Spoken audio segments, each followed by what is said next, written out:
Hello, everyone. Can you guys hear me?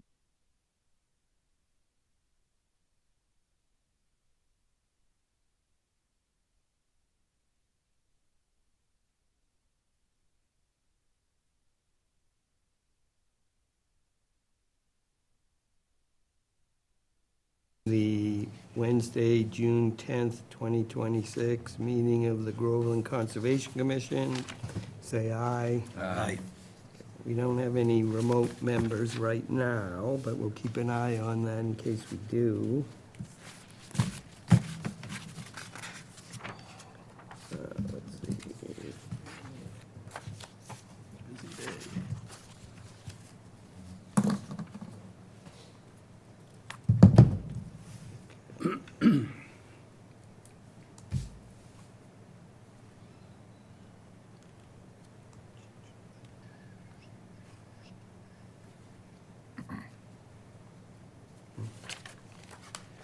Yes, Joe.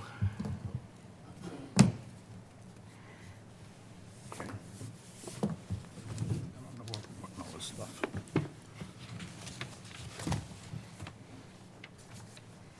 Okay.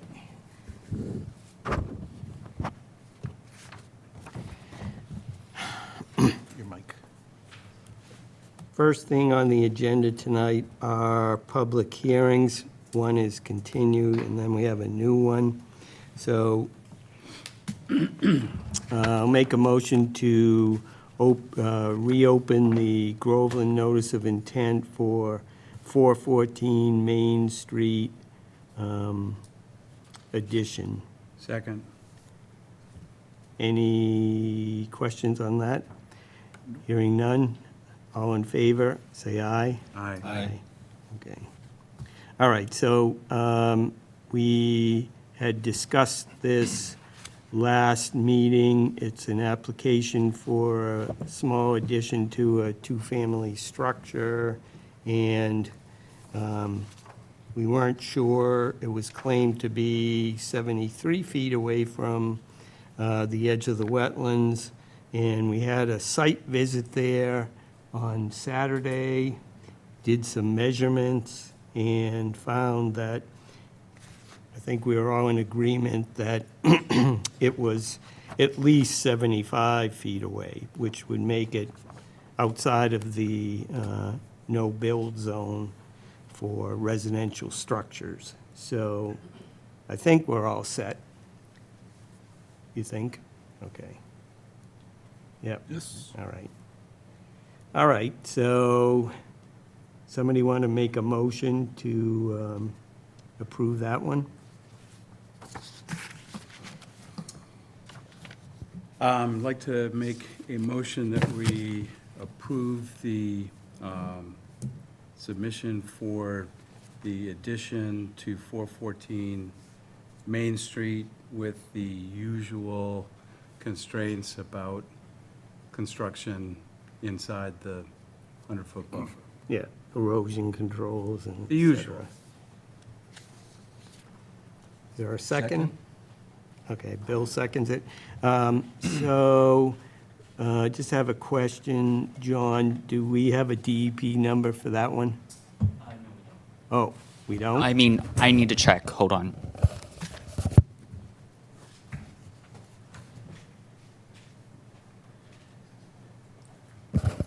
Hello.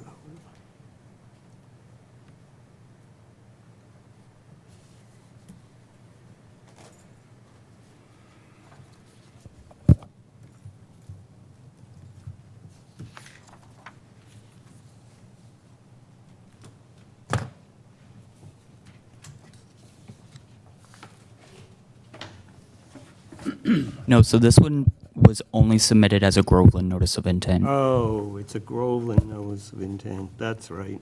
Sorry about that. Okay, so we don't need a DEP number on that one.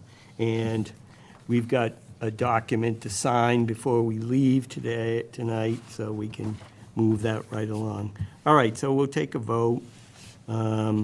All in favor of approving the notice of intent, Groveland notice of intent for 414 Main Street, say aye. Aye. Abstain. One abstention for positive. Okay, Next on the agenda is a new notice of intent, Groveland and Mass DEP for Town of Groveland, Water and Sewer Department seeking a Mass DEP and Groveland notice of intent for the construction of a water treatment plant and 7,900 linear feet of water main at 183R Main Street. Construction activities are within 100 feet of bordering vegetated wetlands and 200 feet of the Merrimack River. Is there a motion to open the hearing? As a water and sewer commissioner and an abundance of caution, I'm going to recuse myself. Okay. So is there a motion to open the hearing? Motion to open the hearing for 183 Main Street, Groveland notice of intent. Okay, and Bill seconds it. Yep. All right, so I guess we will hear from the applicant first.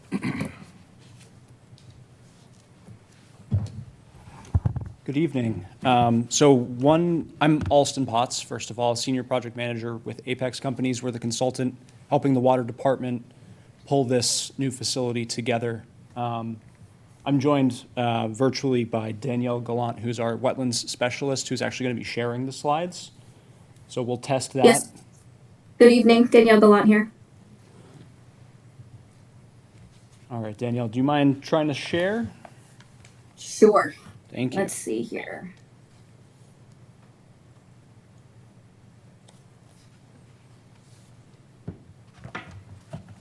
Okay, can you see that? It says that I'm sharing. We can. Okay, perfect. Austin, just let me know when you want me to switch slides. Will do. Thank you. So I'm just going to give sort of a background on the project. Danielle is going to go into the more nitty-gritty as it relates to the jurisdiction of the Conservation Commission. So as mentioned, we are helping the town design a new drinking water treatment plant. The intent of this facility is to remove iron, manganese, and PFAS from the town's existing groundwater sources. And it's going to be located just around the corner here at 183R Main Street. Danielle, if you can go to the next slide, please. It will lag just a minute Yep. from my experience. Okay. All good. Give you a little project overview. Danielle will go over the resource area impacts, and then we'll open it up for discussion. It seems quick. We do have several slides. If you can go to the next. So project overview.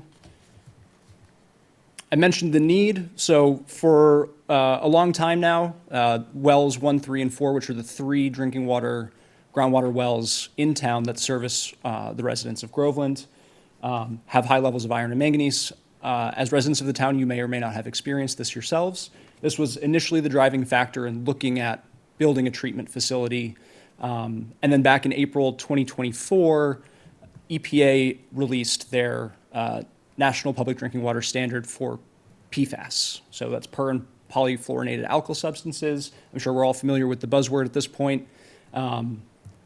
All 3 wells have had some exceedances of these new levels since sampling began in 2021. And we are on pace to get these wells within compliance by April 2029, which is the compliance deadline currently. Next slide, please. Okay, so I just wanted to take us through sort of how we got to our site first. So the 2 most obvious selections here are, there are 2 parcels where the wells are located. There's well 1, which is over by the solar array up Main Street. And then there's wells 3 and 4, which go into the facility down at 183R Main Street. So just to look at well 1 first, this parcel, which is sort of centered on the figure here, is located next to the Argilla Brook? I'm not sure if that's the correct pronunciation. So we're within the 200-foot riverfront buffer. We're adjacent to bordering vegetated wetlands, within the 200-foot river, I said riverfront, and within the FEMA flood zone, most importantly. There are site limitations, including space, et cetera, but the FEMA flood zone's pretty disqualifying in its own right. So we determined that to be unviable. Next slide, please. Another potential option is the Perry Hill tank site. So this is located over by Gardner and King. From an engineering perspective, it's challenging just because the slopes on the site are pretty extreme. We're talking about 15% slopes across the site. Based on talking to Colin, access to the site is through an easement through someone else's property, which is pretty disqualifying in its own right. This parcel shown here on this figure also shows that is actually the land use is restricted through Article 97, the open space restrictions. There are other sort of more engineering issues with putting the treatment plant next to the tank that I won't go into. But for this reason, we deemed this site to be non-viable Where did as you well. get that information? Which information? The Article 97. It's from Mass Mapper. I don't think that's true, but go ahead. Okay. Yeah, I had to pull this together quickly, so I didn't read the deed. So I guess take that with a grain We're of not salt. sure that that's, Pulling it from the Yeah. state GIS Thank you. database. Yep, thank you. In addition, obviously this would be in the backyard of several residents. The third alternative here is the town forest tank, which is located on the West Newbury line. The site itself is actually fairly flat. According to Mass GIS, it is restricted land use for Article 97 open space. My understanding is there are several hiking trails. It's a sort of a recreational area in its own right. So for those reasons, we also deemed that this was a non-viable site. Next slide. So the site that we landed on is the Wells 3 and 4 site, which is what we're going to be discussing here today. We'll see some figures where we're zoomed in a little bit more. This is relatively adjacent to the Merrimack River. However, the site itself is approximately just over 6 feet above the mapped base flood elevation in this area. And the advantages over kind of the other locations that we were looking at is the reduced impacts to resource areas, thinking about well number 1 in particular. There's less tree clearing required than these other sites, and there's space for the treatment plant layout. So this is what we deemed to be the most feasible and least impactful, and what we're presenting on here today. And then finally, we have to sort of, if you don't mind going to the next slide, Danielle, the no action option, which is not an option, but something that we usually have to explore. Obviously, if we don't treat the water, there will be continued high levels of iron and manganese in the system, exceedances of PFAS, so no improvement to water quality or reliability, and then long-term for non-compliance with federal standards, depending on how long it goes for, there's potential for fines up to $29,000 a day. So obviously, this is not an option, but we have to look at it. Next slide. Okay, so I mentioned that we're looking at siting this facility over at 183R. This is behind the baseball field, behind the new skate park, between the Well Station 3 building and that skate park. We're also looking at, we have to install a raw water transmission main to bring water from Well 1 to be treated at this facility.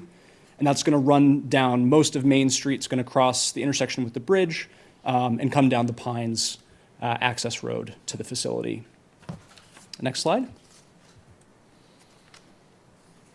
Major components, treatment plant. This is going to be a single-story slab-on grade foundation with a pre-engineered metal building superstructure. We're looking at about 8,400 square feet. Other exterior components worth noting is we are going to have a standby natural gas generator to make sure that we can continue to produce water even in emergencies. And then the raw water transmission main I mentioned, we looked at the alignment just now. It's about 1.8 miles and will run down Main Street. Next slide. Okay, so this is obviously very hard to see from where you're standing, or excuse me, sitting. I mentioned the building, which is, I see how this looks now. It's obviously the large rectangle in the middle of the facility. We have a 360-degree access drive that goes around the facility to allow for the large delivery trucks that we expect during maintenance and operation of this facility through its life, so that they can more easily turn around, not have to back all the way back up to Main Street. We will have stormwater management facilities to manage the stormwater runoff that we're adding from the additional impervious area. I mentioned the generator, and then we'll have parking stalls. That includes one ADA compliant stall. The resource areas adjacent to our project site are obviously the Merrimack River is the major one. Along with that, there's a 200-foot offset in the riverfront area where we have some minor impacts. I think about half of the generator is within that area. Most of the other impacts are the existing access drive that we're just repaving. And we're actually going to there's a loop at the end currently that we're going to eliminate and seed. So we'll sort of restore that to grassed area rather than impervious. There is a FEMA 100-year floodplain at the river, as you might expect. That was recently mapped in July of 25, I believe, last year, with a base flood elevation of 18.7. We'll look at this in more detail here in a bit, but our ground elevations are in the 20s where the facility is proposed. We also just clipped the estimated and priority habitats. We've gone through the MESA permitting process. They determined that there was no take on this project, which is obviously it's what we expected, but that's what we hoped for. Next slide. Oh boy, grading and drainage. So to the, I guess, page northwest side of the facility across the access drive is where our stormwater retention basins are going to be located.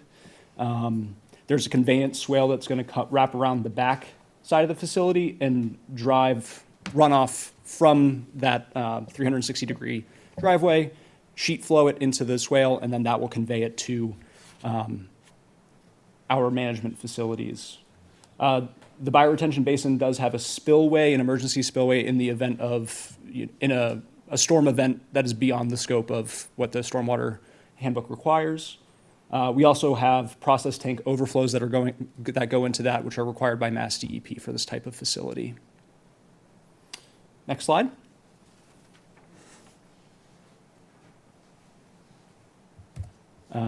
This is slightly outside the purview of what we're talking about here tonight, but I just wanted to highlight it. We are going to have a number of utilities that are running down the access drive to the Pines, or of the Pines to the facility.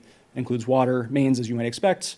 We'll have sewer force mains for sanitary discharges, as well as the residuals that the filters generate within the plant.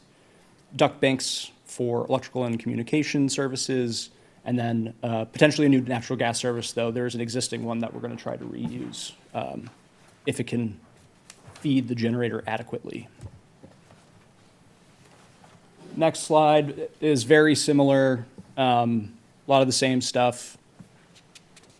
Again, well, I guess this is closer to where we're talking. So water mains, domestic service, process sample lines. There's going to be a small sort of grinder pump station to capture the sanitary flows and then pump it to sewer. The force mains I mentioned for sewer, duct banks, and natural gas service. Next slide. And then finally for me for now, at well 1, we are making some modifications in order to accommodate the larger pump that's required and some of the other changes inside the facility. We're going to be running a new water main connection, which is a temporary impact. Daniel will talk about this in a second. We'll be rerouting the existing gas service to a new standby generator and pad, which will be located, as you can kind of see, within the fenced area on the bottom right there. And then I think that's all for me. So I'll pass it off to Danielle, and I'll sit down, and I'll come back up as questions come. Thank you. Thank you. Okay, thank you, Olson. Sorry for the quick trigger figure there. This is more sensitive than I anticipated. All right, here we go. So, just for the record, Danielle Gallant, Apex senior scientist on this project. We're just going to take a look at very similar figures to what you've seen already tonight. And I'm just going to try and point out some of the work that's occurring within the jurisdictional resources that we will be talking about here tonight. So I prepared a color-coded figure to try and sort of parse out exactly what's happening here as far as proposed work and its impacts to these resources on this site. I'm going to try to use my laser pointer. Danielle, You can I guys see? interrupt real quick? Yeah. Just on the slides, you'll see that it says sheet C5 to try to help orient you where it is in the project set. So if you're trying to follow along on your printouts, just look at the sheet number below the title. Go ahead. Yes, Sorry. thank you. No, that's fine. Thank you for pointing that out. That's helpful. Okay, so yeah, so you'll see on sheet 5, C5 here, I've created this color-coded figure to try and sort of ease the reading and the readability of these plans as they refer to the resource areas that we're impacting on this project. So as you see, we have a combination of temporary and permanent impacts to both the riverfront area and this flood zone line here. This is just to orient you. So here we have the 100-year floodplain, 100-foot buffer zone here. We have the 200-foot riverfront area here is this purple line.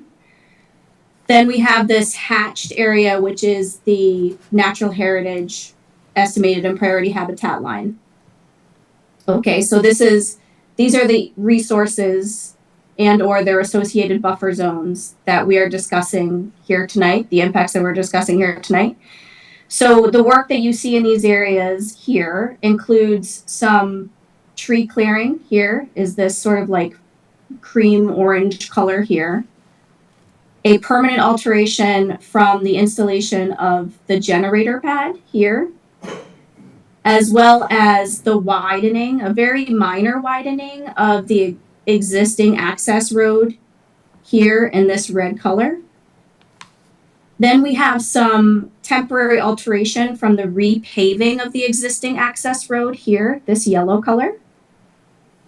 And then I also highlighted as a part of this project, as Alston mentioned previously, there is a loop to this access road that we are removing and loaming and seeding this area to reduce the amount of impervious surface within this area of the project. Before I move on to the next slide, does anyone have any questions on this sheet? Nope. Okay. This is sheet C9. And this is also color coded. It's here to show you the temporary utility impacts for the associated utilities required for this water treatment plant project. Obviously, all of these utilities are subsurface and all the conditions will go back to pre-construction conditions after installation of these utilities. But I did want to make sure that I pointed out to you that there are some utilities installed within these jurisdictional areas.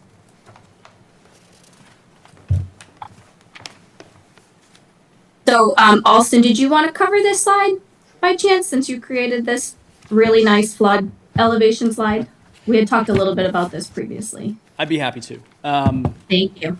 All right, so I talked about there's a flood zone, 100-foot flood zone that's mapped, has a base flood elevation at the Merrimack River.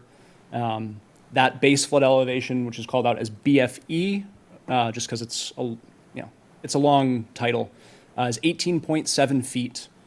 The finished floor elevation, so the elevation of our floor for the facility, is proposed to be at 25 feet. So that gives us an actual freeboard, and I'll give a diagram here in a second of what that means, of 6.3.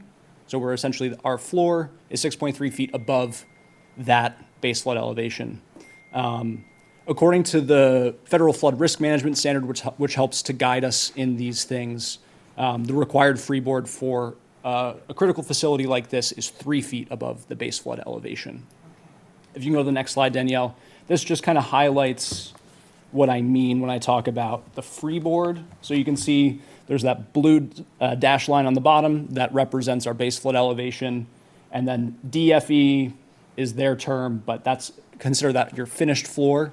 So the difference in elevation between those two lines, that's what we call our freeboard. So like I said, the requirement per the federal standards is 3 feet. We're more than doubling that here. And then I'm done, I promise. Thank you, Alston. No, I appreciate you covering Yeah, that. of I'm course. next, yeah. Any questions on that, I guess, before? Yes. Yeah, so some information that I'll read later on points out the fact that this is dangerous to place a high-priced plant so close to the river for potentially flooding in the future. So I think you're kind of addressing it there, but maybe you can talk specifically about how that will address that. I would say that the best way to avoid flooding is to remain above the flood zone, is probably the best way I can answer that, which is obviously what we're endeavoring to do here. So I'm sure we went down to the site. We didn't quite walk to the river, but if you were to walk to the river down past well 3, you'll see quite a steep drop off there. There's quite a bit of elevation change from the river surface to where we are at this facility. And obviously, the flood elevation that we're looking at is above what the river's currently running at. So that's, I think, the best answer I can provide, is where, we're following our due diligence based on the standards that are, set before us. And I think we're kind of knocking it out of the park, in my opinion. Yeah. Can you speak to the life expectancy of this building and the Sure. technology that's going in it? And, we're learning a lot about PFAS and how to treat it. And is this going to look different in 20, 30, 40 years when there's potential for these floodwaters to creep up closer to the building? So when you ask, is it going to look different, are you talking about the technology, or are you talking about the? Space that's needed, the I see. type of structure, the support? Yeah, so I mean, obviously it's a little difficult to look into the future like that. We are aware when we talk about treatment that there are things that are being tested, there's new technologies coming out that are probably still 4 or 5 years away. It has to get proven, go through regulatory approval locally here in Massachusetts, and that's quite a process. However, what we are proposing to put in is a sort of a tried and true filtration media. So granular activated carbon is what we're proposing to use for PFAS removal. It has various qualities that make it, I guess, sort of a jack of all trades, flexible treatment system long term. It's been used historically for a lot of other things like PCE, TCE removal, 1,4-dioxane, some other things. And so that in and of itself provides flexibility, has the ability to be reactivated and reused, which is not something that all PFAS removal medias can boast. So there is sort of a quote-unquote green element to something that is typically single use. You use it, it gets incinerated, goes to a landfill. It's hard to say what long-term, what else is coming down the road and what we're going to have to accommodate.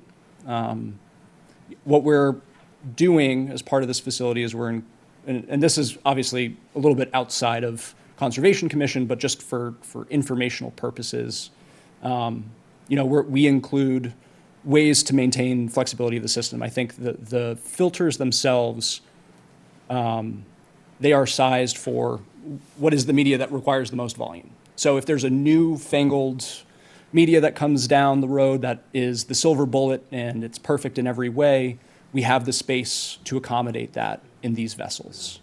Does that exist yet? No. But there are a lot of people who are working on that type of thing at the moment. So I can't necessarily speak to, if there's a new contaminant that we're not aware of yet, how that's going to affect or impact our ability to treat. But we're doing what we can to make sure that there is flexibility long term. In terms of you asked about the lifespan of the facility. On paper, we say 30 years. That tends to be when you start looking at a new plant. Some of the work that we're doing right now is looking at plants that were built in 89, 90, sort of coming up on that horizon, or I guess past that horizon. But with proper maintenance, long term, you can keep that thing humming for 50-ish years, I would say.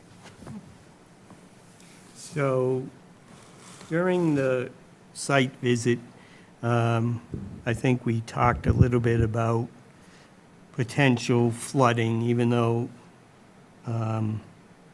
you're saying that it's out of the floodplain and safety factors, but you were talking about some kind of, what would be done if there was flooding problems? What kind of safety factors might exist?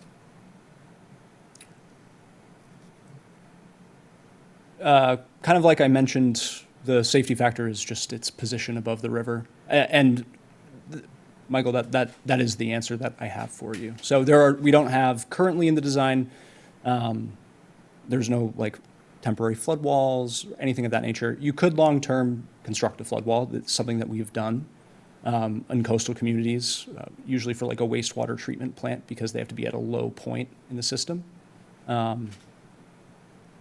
Yeah. But there are no other considerations included. That was discussed, a potential retention wall being put in if necessary. Or a flood wall? Yeah. I mean, what would be the difference between a flood wall and a retention wall? Would a flood wall be a retention wall? That's a little bit above my pay grade Okay. as a process engineer, but no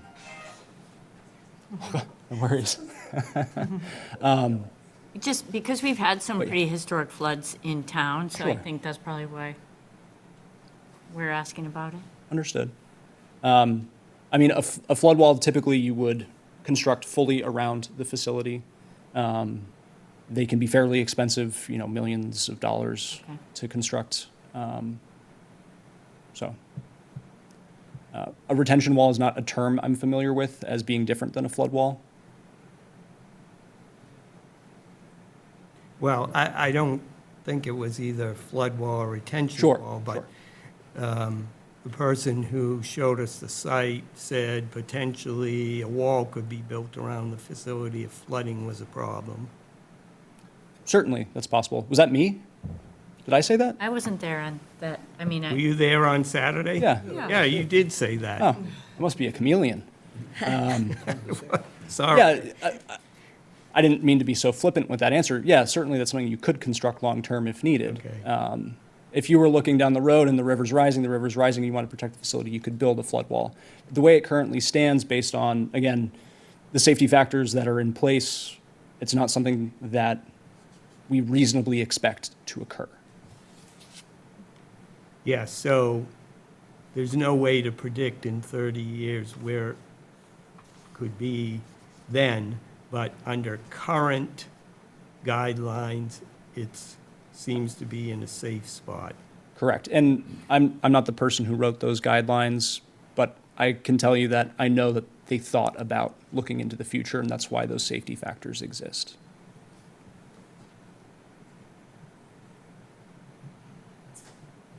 Okay. All right. We did. We looked at the 2070 numbers in terms of sea level rise, but it's not a tidal river, at least where we are. So it's not tidally influenced by sea level rise It lotally. is, Lawrence? We're tidal up to Lawrence, I it think. is tidally influenced. I live on the river for 51 years, Mhm. just on the other side of the center of town. And I have docks in there. And we have a 7-foot tide right there, just above the Groveland Bridge. Yeah. Okay, forgive me if I It's misunderstood the volumetric, map. so it's not salt water. It's Sure. volumetric, it's just fresh water getting pushed up. Understood. But We did look at those things, and when we looked at the maps, it didn't show levels that were concerning in terms of how it would impact and rise in the vicinity of this proposed facility, if that makes sense. then, one more comment and I'll shut up. Back in the 80s, we had some serious rainfall. And the river came up to the height of the old bridge, cleared it by about 2 feet underneath. The water did not come up on Main Street from the center of town all the way out to Stacy's Curve, which is where the road into pump number 1 is. Prior to that, back in the 30s, it did, but then the federal government, through the CCCG put in 36 dams from New Hampshire down and has controlled the height of the river for the last 80 years. Okay, That's about it. thank you. So, Kim, do you remember any floodwaters entering the Pines Recreation Area? Where the existing boat ramp is, it came up there, but it didn't impact where your wife proposed to put the garden. So, as far as over where well number 3 is,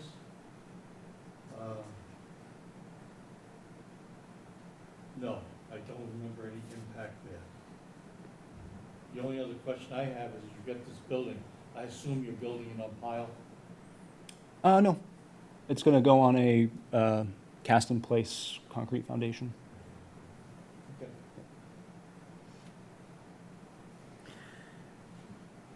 Okay, keep going. All right, Danielle, you're up. Actually, before we move, are we moving on to the water main next?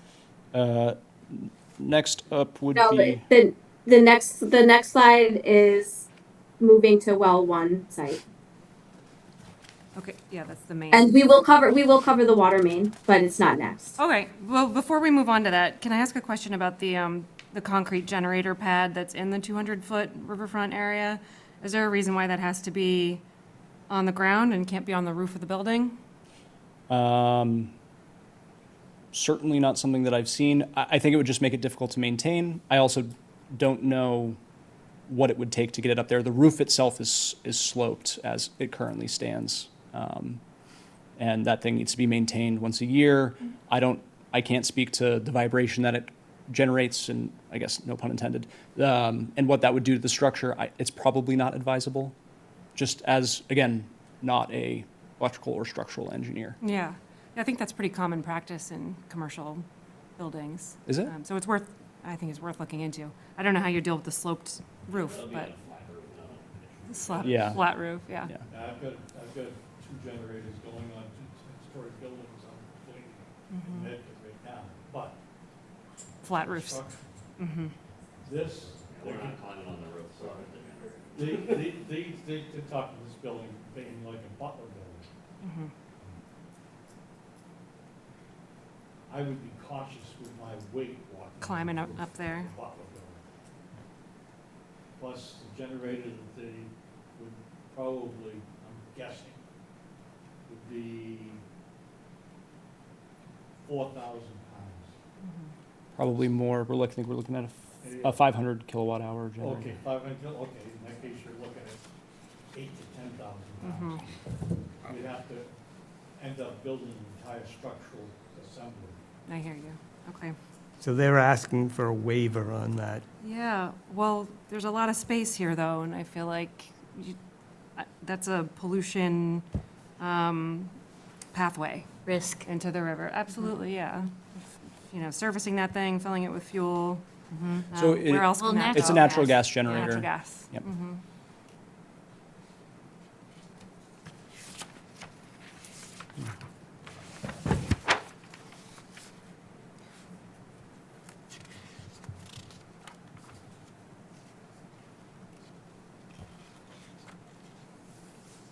Well, were any other placement options considered for the generator pad?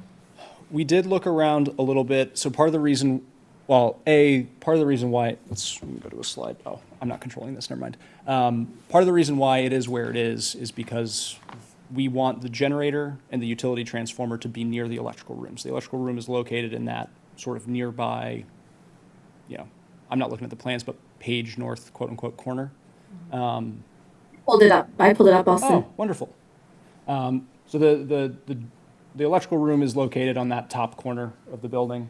Closest to. Based on the amount of stormwater that we have to manage, and the size of our basins, that's why it got pushed into where it is. So we're trying to stay, away from the baseball field as much as possible, and avoid as much clearing into the jurisdictional areas as possible. So that's kind of how we ended up with this arrangement the way that it is, and there are certain offsets that we need to maintain between the transformer. There's a gas meter pad and gas meter and the generator itself that we have to adhere to per code.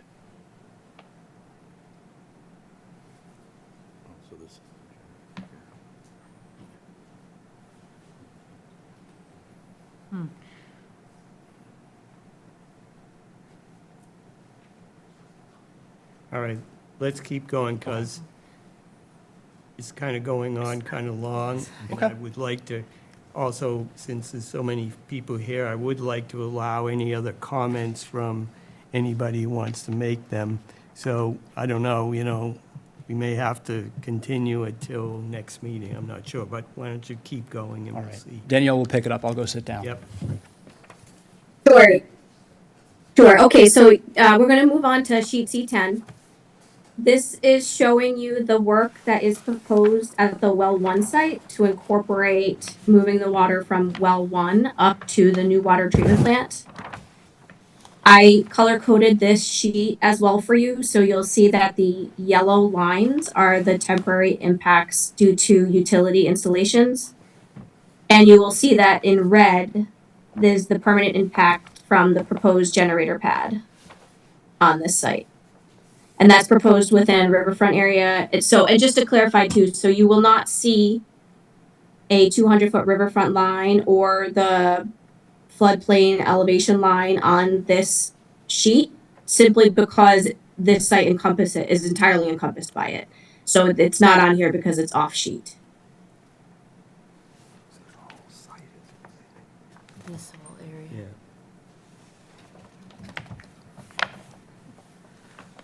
I don't want to move on until you tell me that you're comfortable moving on from this sheet. I want to make sure we talk about it if you want to. You had mentioned earlier that I was requesting a waiver, that Apex was requesting a waiver, and this is the waiver that we were requesting, is this site here. It's essentially impossible to not be within the floodplain and install the generator pad where it needs to go here. So that's over on Main Street. This is? Yeah.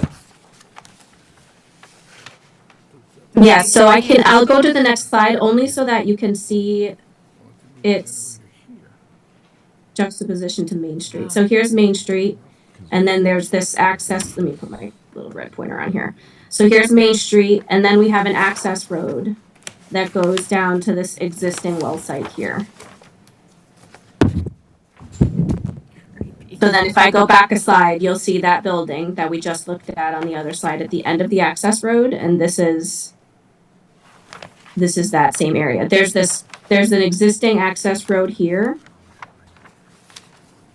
And then right on the edge of that access road is where we're right over here, right on the edge of the access road over here is where we're proposing. There's a fencing area here, there's a fenced in area here for this existing building, this existing infrastructure, and we're proposing the concrete pad within that fenced in area.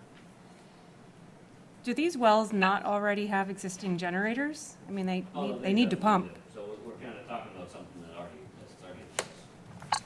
Both of these sites have generators that are, this one is within that larger building, the Yeah. generator is housed. And down at the Pines, if you fell off the generator, you'd be in the river. So why are we putting new pads out? Because the generators will not support. Okay, you need more power. So you'll be dismantling the old ones?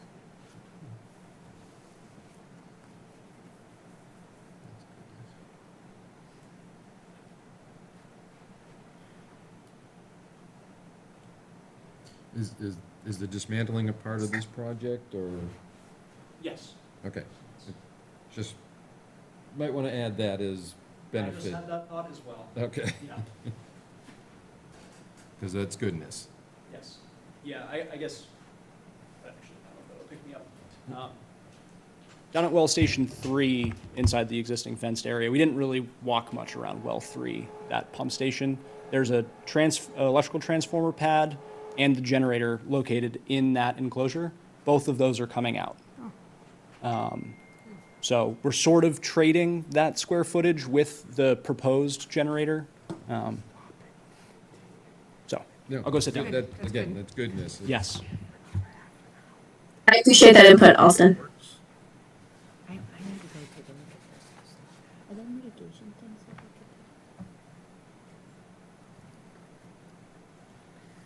could Would you like me to move on? Yep, go ahead.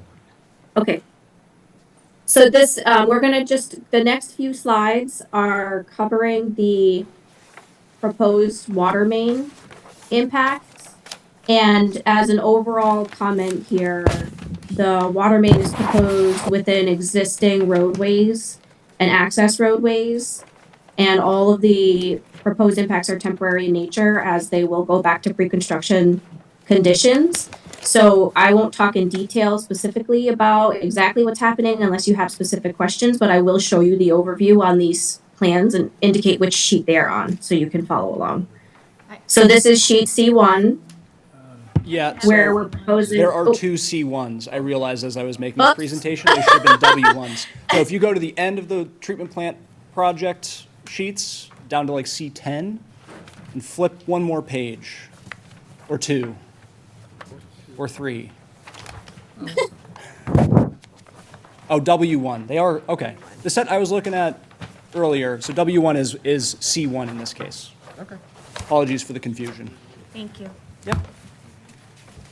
Okay, Commissioner, just let me know when you're ready and I won't go until I know you're all set. Kind of, sorta. I think we're good.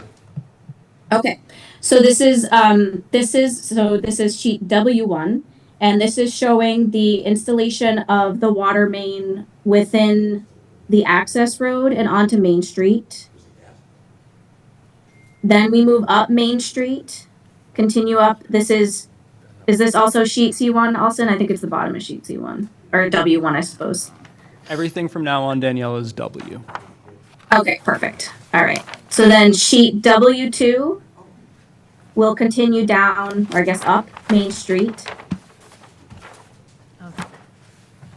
And then this is also continued up Main Street. And you will see on the plans, we do have the color-coded resource and buffer zones on here as well. So you can keep a sense of where those are located. And I will also note that we are proposing, we haven't mentioned this yet, so I just want to make sure we're clear that when we are working within resource areas or their associated buffer zones, you will note that we have erosion controls along the edge of the work area, the limit of work closest to the protected resources to ensure there's no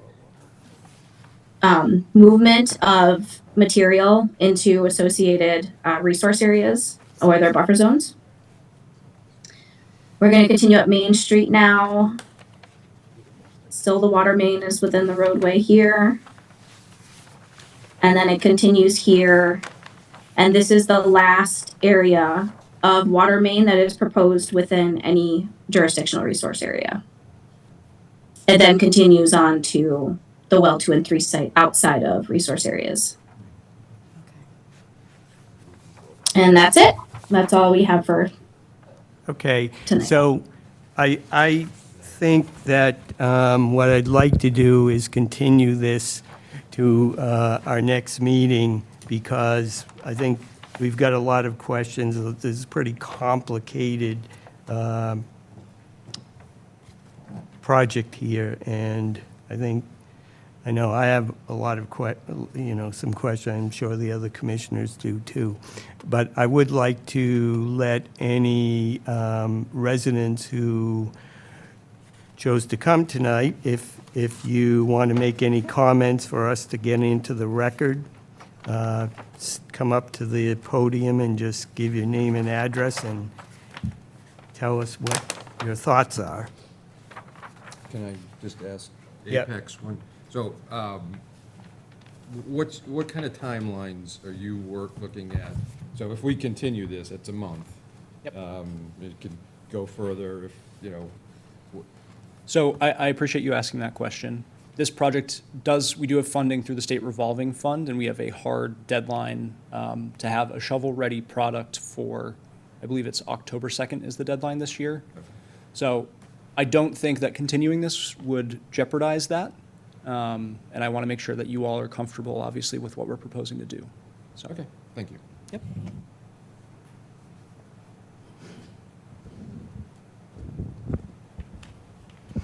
No comments?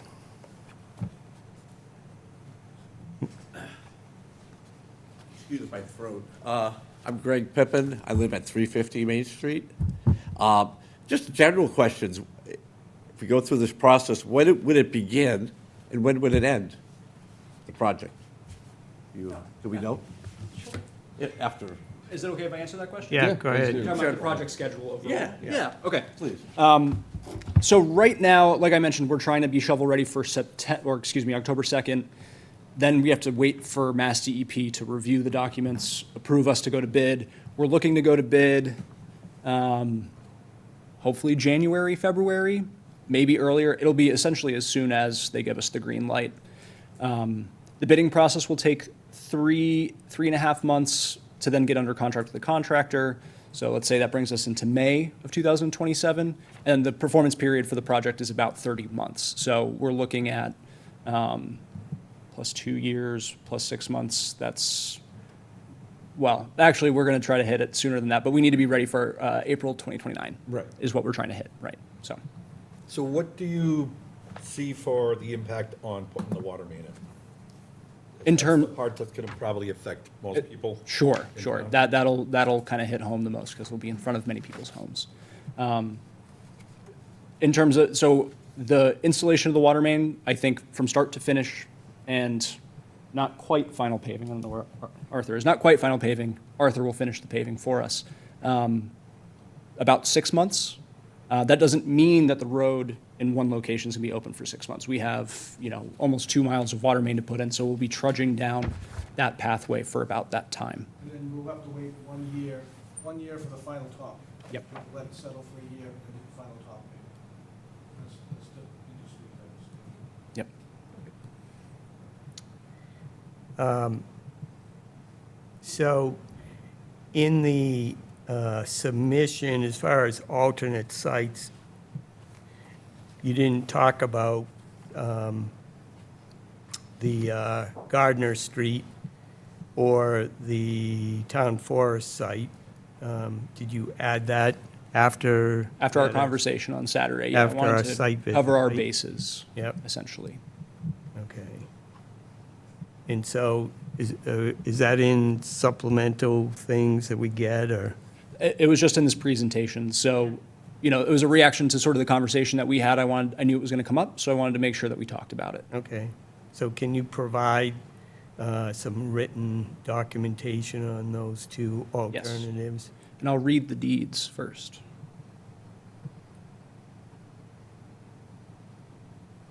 Yep.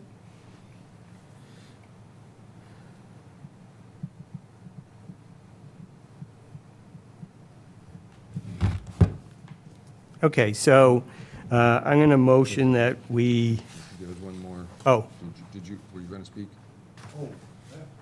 Well, it looked like you were. sorry about that. No problem. Kim Jackson, 10 Park Street. I was kind of looking on the drawings before the meeting started. You're putting in basically a primary line from well number 1 all the way into the treatment plant. Raw water. Yes. But in a couple notes on your drawing, it said to proposed 4-inch bypass and then also replacing the existing water line. Yes. I can answer that question. Well, you've got 7 streets, Yeah. 600 homes. Yes. So it's a very good point. We're taking advantage of the fact that we're going to be in the road. And the water department has received a community grant, community distributed, it used to be an earmark is the term, to fund a portion of new finished water main, which will be along our raw water route. So we're sort of killing 2 birds with 1 stone, trying to open 1 trench, put in 2 pipes. So that's why the proposed bypass is in there, because there will be, as part of that work, we're going to have to swap the existing services over to the new pipe. And we're replacing a lot of that in kind, because there just isn't much room in the road anymore. Does that answer your question? Partially. Oh. Because, no, but I can talk loud. Mike knows that. Yeah, go ahead. You've also got sewer on Main Street, and then you've got all the cross drainage from all the catch basins from Pleasant Street, School Street, Pecker Lane, so forth and so on. Yep. And then, you've got all the houses, when they put the sewer in 1982, 84, all the houses along Main Street were dumping into the river. So they cut all those off and tied it into the new line, which goes to the treatment plant down Stacy's Curve before well one. And it's discharged there down the old railroad line to Havel. The proximity of the lines shown on the drawing was your new raw water line is like in the center of Main Street, and the existing water main is closer to the, away from the river. It's on the other side of the street. You're talking taking the whole street over. You're not talking about a 4-foot cut. You're talking 8 to 10 feet. In some areas, and I believe, you know, we don't have a traffic management plan included in this set in particular. That's something that will be addressed. I guess the question was sort of in there, but just to kind of assure you, you know, we had this whole thing professionally surveyed. We know where all the inverts for the pipes are. We kind of understand our crossings for the existing infrastructure, whether it's the drainage laterals, the sewer laterals. And yes, so there will be impacts to the road that are replacing what is now sort of a problem water main for the water department. I don't think it's you. Okay. Yeah. And then the other thing, one other thing is Main Street from when you leave the site right here, right next to the Pines, to the center of town is a state road. Yes. Yep. And they have different requirements. Yes. So we've done the state, SHAPS is their permitting Yep. site. We went Yep. through that access permit so that we could do the survey. We did geoprobes along the alignment as well to confirm what kind of soils we're working with, if there's bedrock, things that we'd want to know before we open it up. And then we actually submitted the water main design, I think last Friday, to the state for their review. So we are well aware of those requirements. We do this all the time. Because the last time, Michael, remember when they hired a contractor to hitch the water line into Kentucky School, which is on the West Newbury line, because West Newbury water system failed. His idea of backfilling and patching the road was a little worse than a cow path. We had to put up with it for a year and a half before it finally got milled and properly paved. You've got the road going into the Pines, which has just been overlaid, less than 8 months ago. Yep. And that's going to get completely resurfaced as a part of this Okay, project. So, but basically, you're gonna be resurfacing all the way down to well one. We're going to resurface to the extent required. I don't know all of the DOT standards off the top of my head, but we'll obviously follow their requirements. We haven't really talked much about the impacts on the access road to the Pines, but, you know, we're essentially going to be digging up curb to curb to some degree. And we will put it back as nice, if not nicer than it currently is. Can I ask two questions? One is where the pad is, where the incursion is into the buffer zone next to the river. Is there an opportunity for, say, some native mitigation, things like that? I know you said it's not considered a MESA take. Right. But perhaps we could do some offsetting. Danielle, can you speak to that? Sure. Yeah. Yes. We can absolutely consider some offsetting. What we can do for the next hearing is we can provide you with, I believe I actually have notes on it. We have a square footage of the amount of clearing that we will be doing there. and we can bring that to the commission and we can talk about what kind of ratio would be appropriate for planting some native species on site as part of a landscaping Amazing. initiative. We do have a problem sort of in that area with knotweed too, so I guess we would just want to think about invasive management too.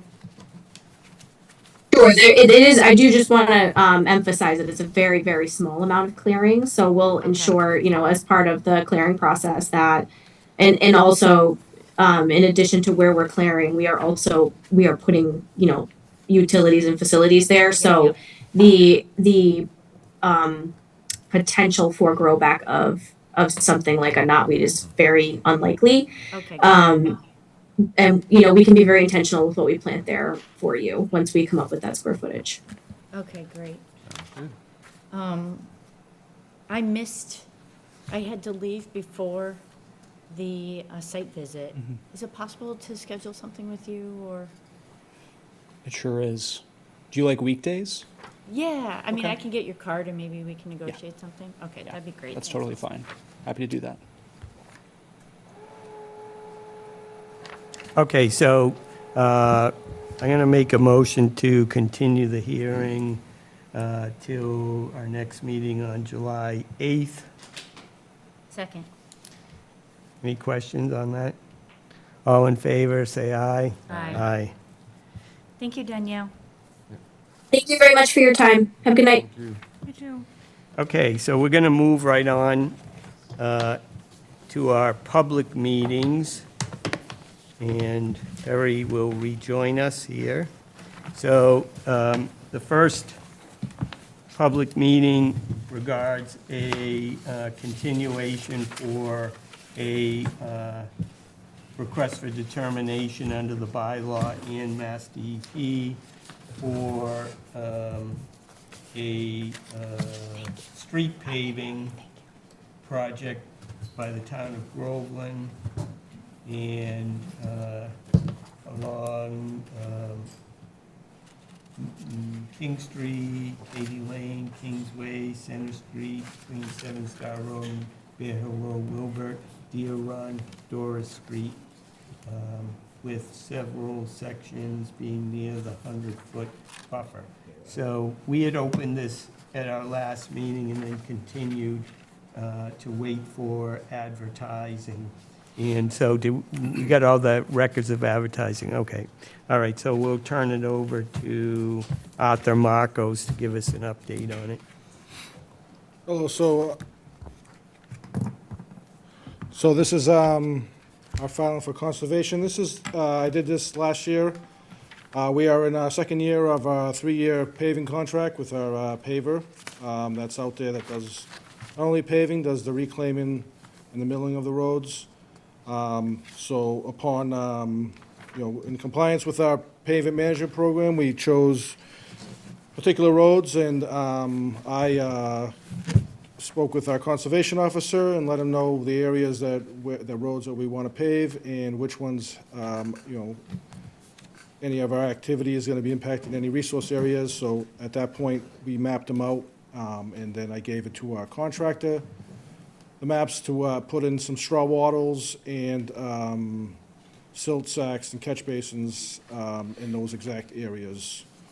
So they went and did that before they began any work. Those were all in place. I have pictures. I submitted those.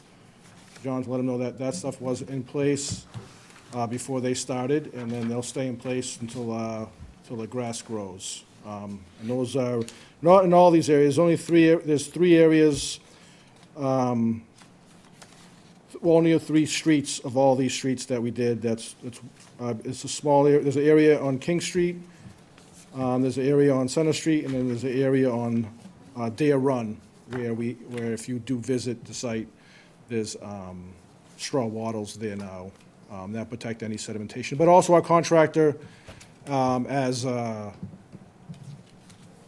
they do in all the projects, right when they're completing, especially on the milling, they sweep right away. So there's very little sediment, and they sweep not only to keep it clean, but also because when they come back and put the top layer that needs for you're gonna want dust there for adhesion.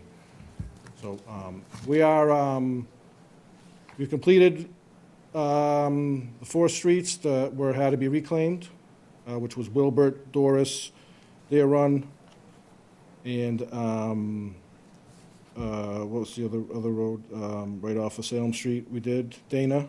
And now they're milling King Street and Center Street as we speak. So those are, if you drive out, they're milled and will be paved next week. So what happens with this contract, we like to get a schedule from them, but they kind of want to do the work and move fast, be in and out, and we want them in and out as fast as possible to have less impact on our residents. So, I don't know if you have any questions.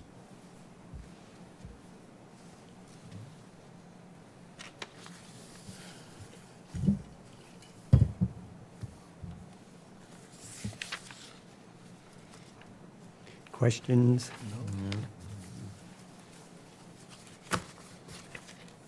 Questions, Terry? Nope. Stephanie? I'm good, thanks. Jill? No? Rich? Bill? Nope. Okay. So you've done this before? I mean, last year you had done Yeah, a same exact similar project. contractor, same contractor. Yeah. It's one of the items within our itemized bid list where it's sedimentation fence, but Yep. obviously we have the ability to tell them we wanted straw wattles instead. They comply with. So this is a standard operating procedure for a paving contract, or at least it should be. I'm not sure if it's done everywhere like this, but we like to do this before we start. Especially, I mean, obviously, this is how it should be done. I do have a lot of stormwater experience too, so obviously I have to practice what I preach with sedimentation fences and silt and sacks and stuff like that. Okay. All right. So, I'll make a motion to issue a permit under the bylaw and a positive determination under the DEP RDA request to allow the work to get done. Is there a second? You second it? I did. Yeah. Any discussion on the matter? Any other questions? Can I ask a timing question? Yep. During the last project, you mentioned there's a year gap when paving to let things settle. Did you mean when that's over, like utilities and pipes, or is that going to happen with negative all determination. paving projects? No, just with utility pipes. You want to do it, you want to allow one freeze thaw. I So see. I did say a year, and it'll be a year, but it depends on the time of year. You want to do because ground will freeze up to 3 feet deep, so it kind of fluctuates. And people drive over and stuff like that, so that's common practice. So this is just paving over a milled existing roadway? What, this one, we're here? Yeah. Here is just, we have a pavement management program, we get Chapter 90 funded money. But and- you're not creating soft soil? No. No. Now, when we reclaim a road, they reclaim the road, I say you're going down a dirt, but in actuality, they're milling the road and it's mixing, and you're creating this really thick base layer, and then they put in the pavement on top of it. So it's a mix of the old asphalt being put down as a layer, and then a lot of it is taken away, and we actually use that for shoring up our roads and stuff like that, the reclaimed material. Can I ask one more question? I just want to alter my motion a bit because I said negative determination. I mean, I said positive, it should be a negative determination, so just alter the motion. Negative is Friendly good, though. amendment? Negative determination Good. just Friendly means amendment, negative. it's okay, it's the opposite All right, I of don't what know, you think. You remember that I'm a wildlife rehabilitator. Do you, I got a call on a turtle the other day on 7-Star, whatever, and by the time I got there, it was already gone. So do you guys put the turtles where they need to go when you're doing the road work?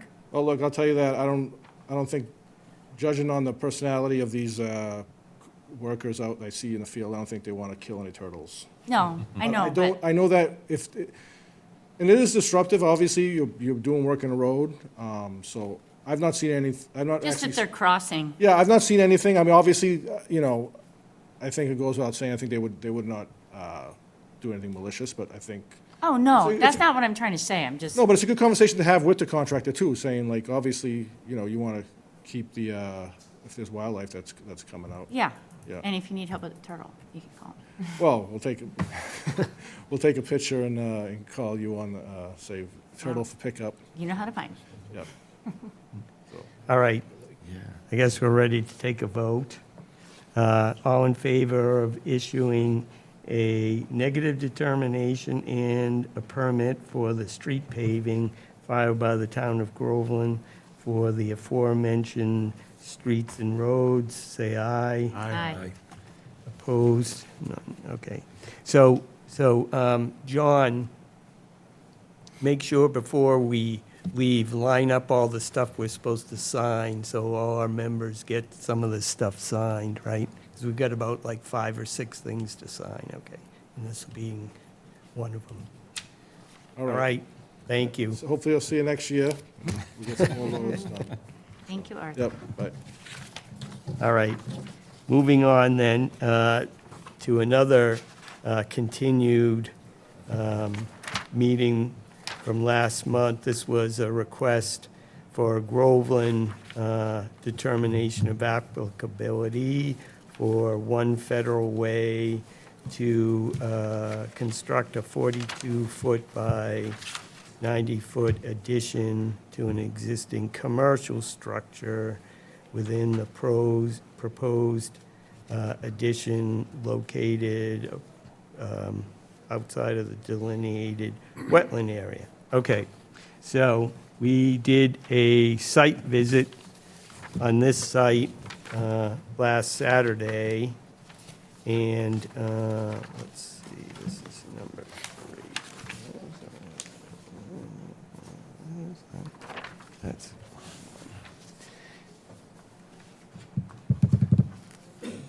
I think we had questions about where the delineation was. Supposedly, there were flags out there, right? Terry, you were out there, right? Did you see any flags? I didn't go all the way back to that area, Yeah, but there was what looked like a intermittent stream going through there, okay. which wasn't noted at all. It may be this drainage, may be part of this drainage easement, because there was a culvert. I saw a culvert coming out of the side of the hill there. So that wasn't dealt with at all. Yeah. John, there was no data about a wetland delineation or map with flags on it? Not that I saw, no. With the filing, no, okay. So I mean, I think that we'd like to see that.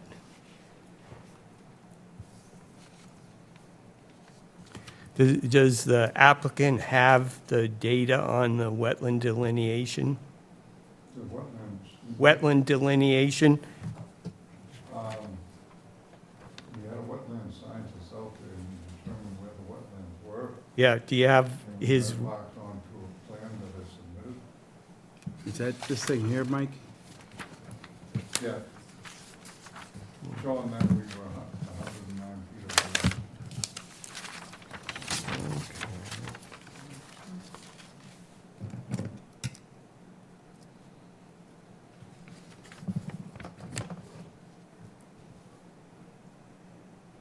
So it mentions the drainage easement.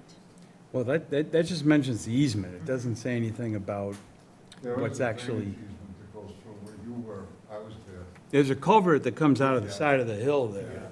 But I- And you know, that. I wonder if we have comments from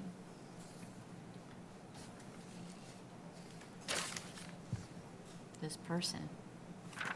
the wetland scientist? Yeah. it's not a stamped plan, I don't see any stamp on there. Who Says their did field it? survey was done in May of 2023, 2025, and 2026. First note. Field study, oh yeah, Donald Lands.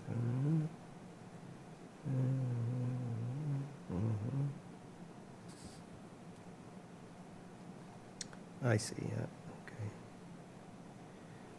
Draft, it's a draft plan.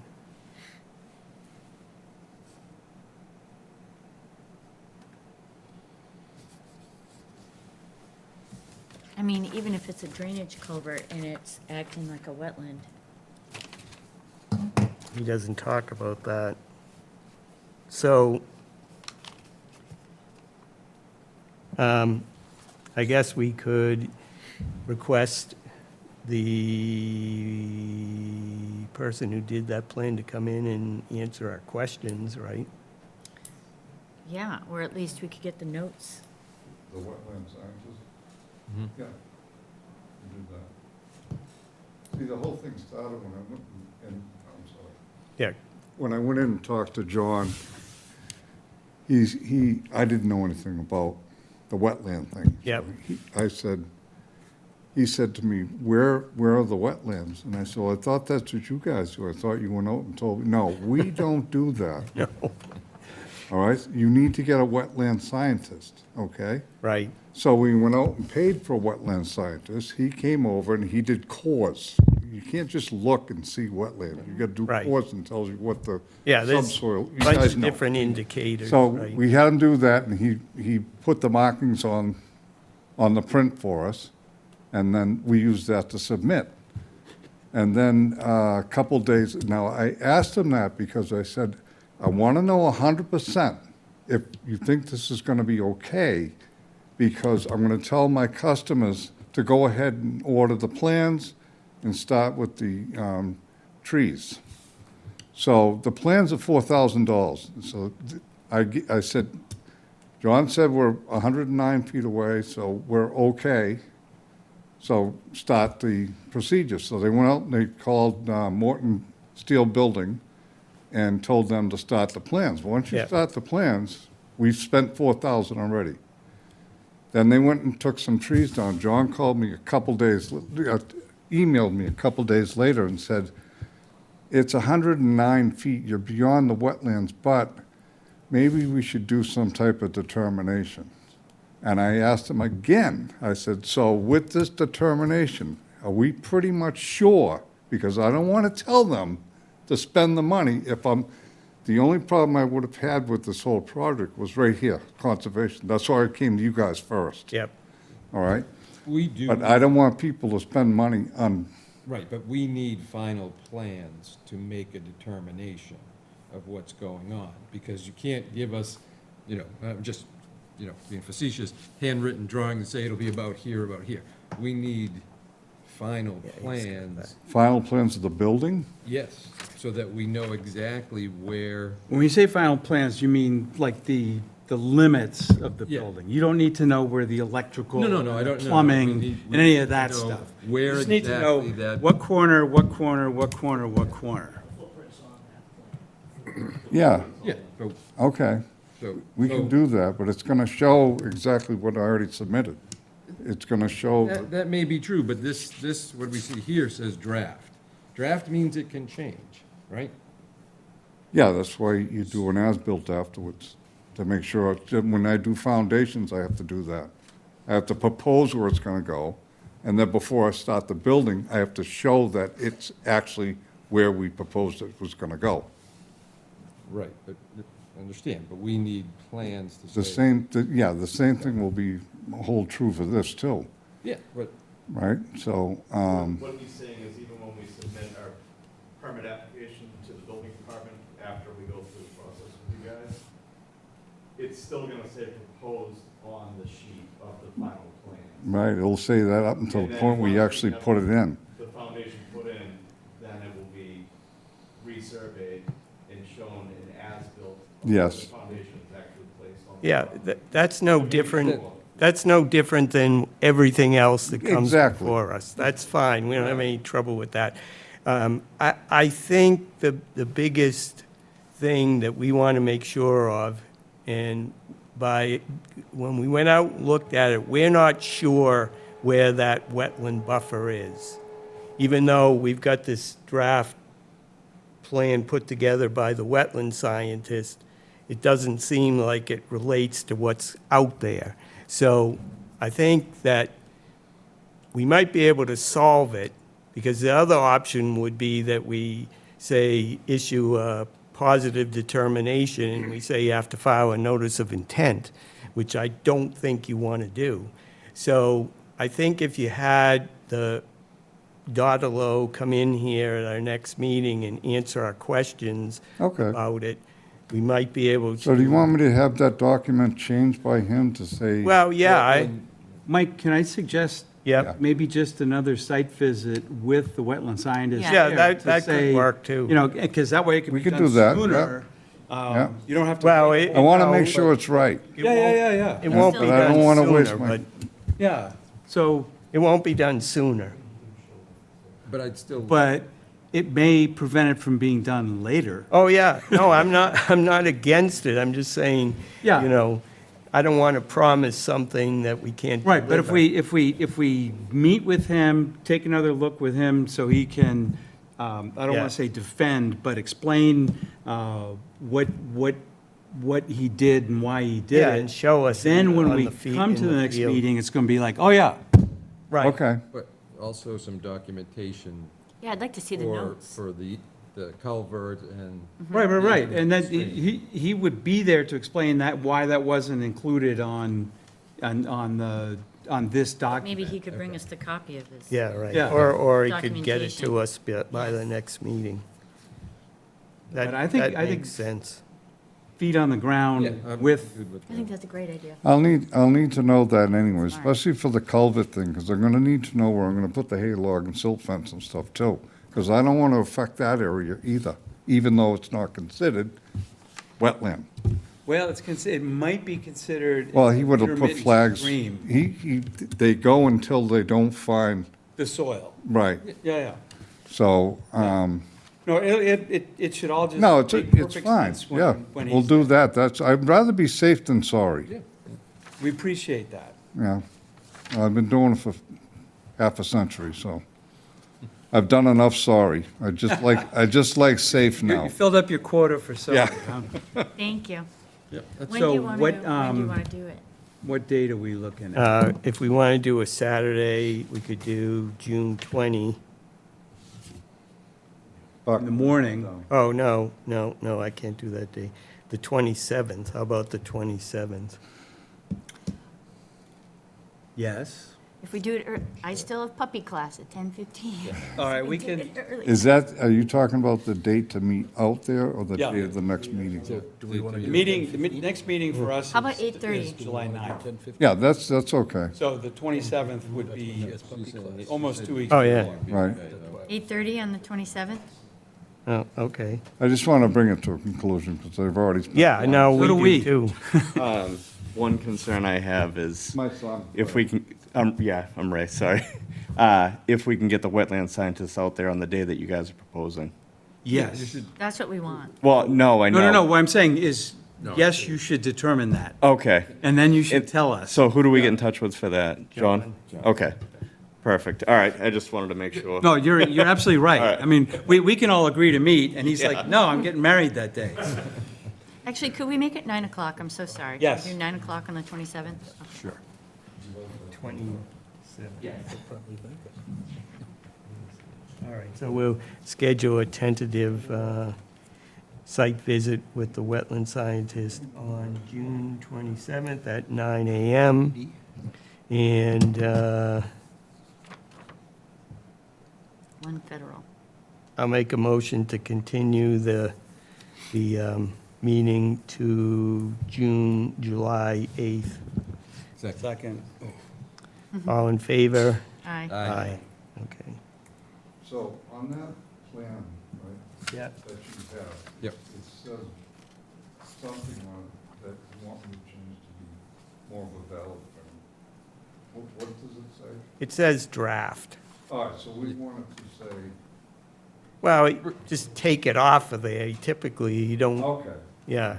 we can do And then that. if But we'll you, have to do what I was saying, we're gonna have to, they already had everything surveyed. So when we we'll put, we'll meet you out there and we'll go over everything. And then once we stake it out, that'll determine exactly where it's gonna go. And you'll have a copy of that too. We'll figure it Yeah. out. Yeah. And then after we do the digging and put the foundation in, we'll have the surveyor come back and do an as-built. Yeah. That's, To Mike's like you point- said, that's standard. Where we said it is. Right, but to Mike's point, you give us a proposed, and that's where we expect you to stick. When you say draft, Yes. that just means we kind of put it together, to me, it's a concept. Right. So that's it. But the other thing is too, if we can put the culvert and, you think it's an intermittent stream, or at least, maybe an acts like indication of where So the, that's not even defined on that? No, Okay. I don't think so. So- I don't have the map anymore. Somebody If, hijacked it. if, It's actually a drain from the building next door. when we meet with the wetland scientist, So put that on. we can tell him what we want. And then he can update his plan and give it to us for the July 8th. Third party. Yeah. no, That's probably a better way Okay. of doing it. yeah, okay. All right, thank you so much. All right. Thank you. Thank you. Thanks for coming, and thanks for waiting. Yeah. Thank you.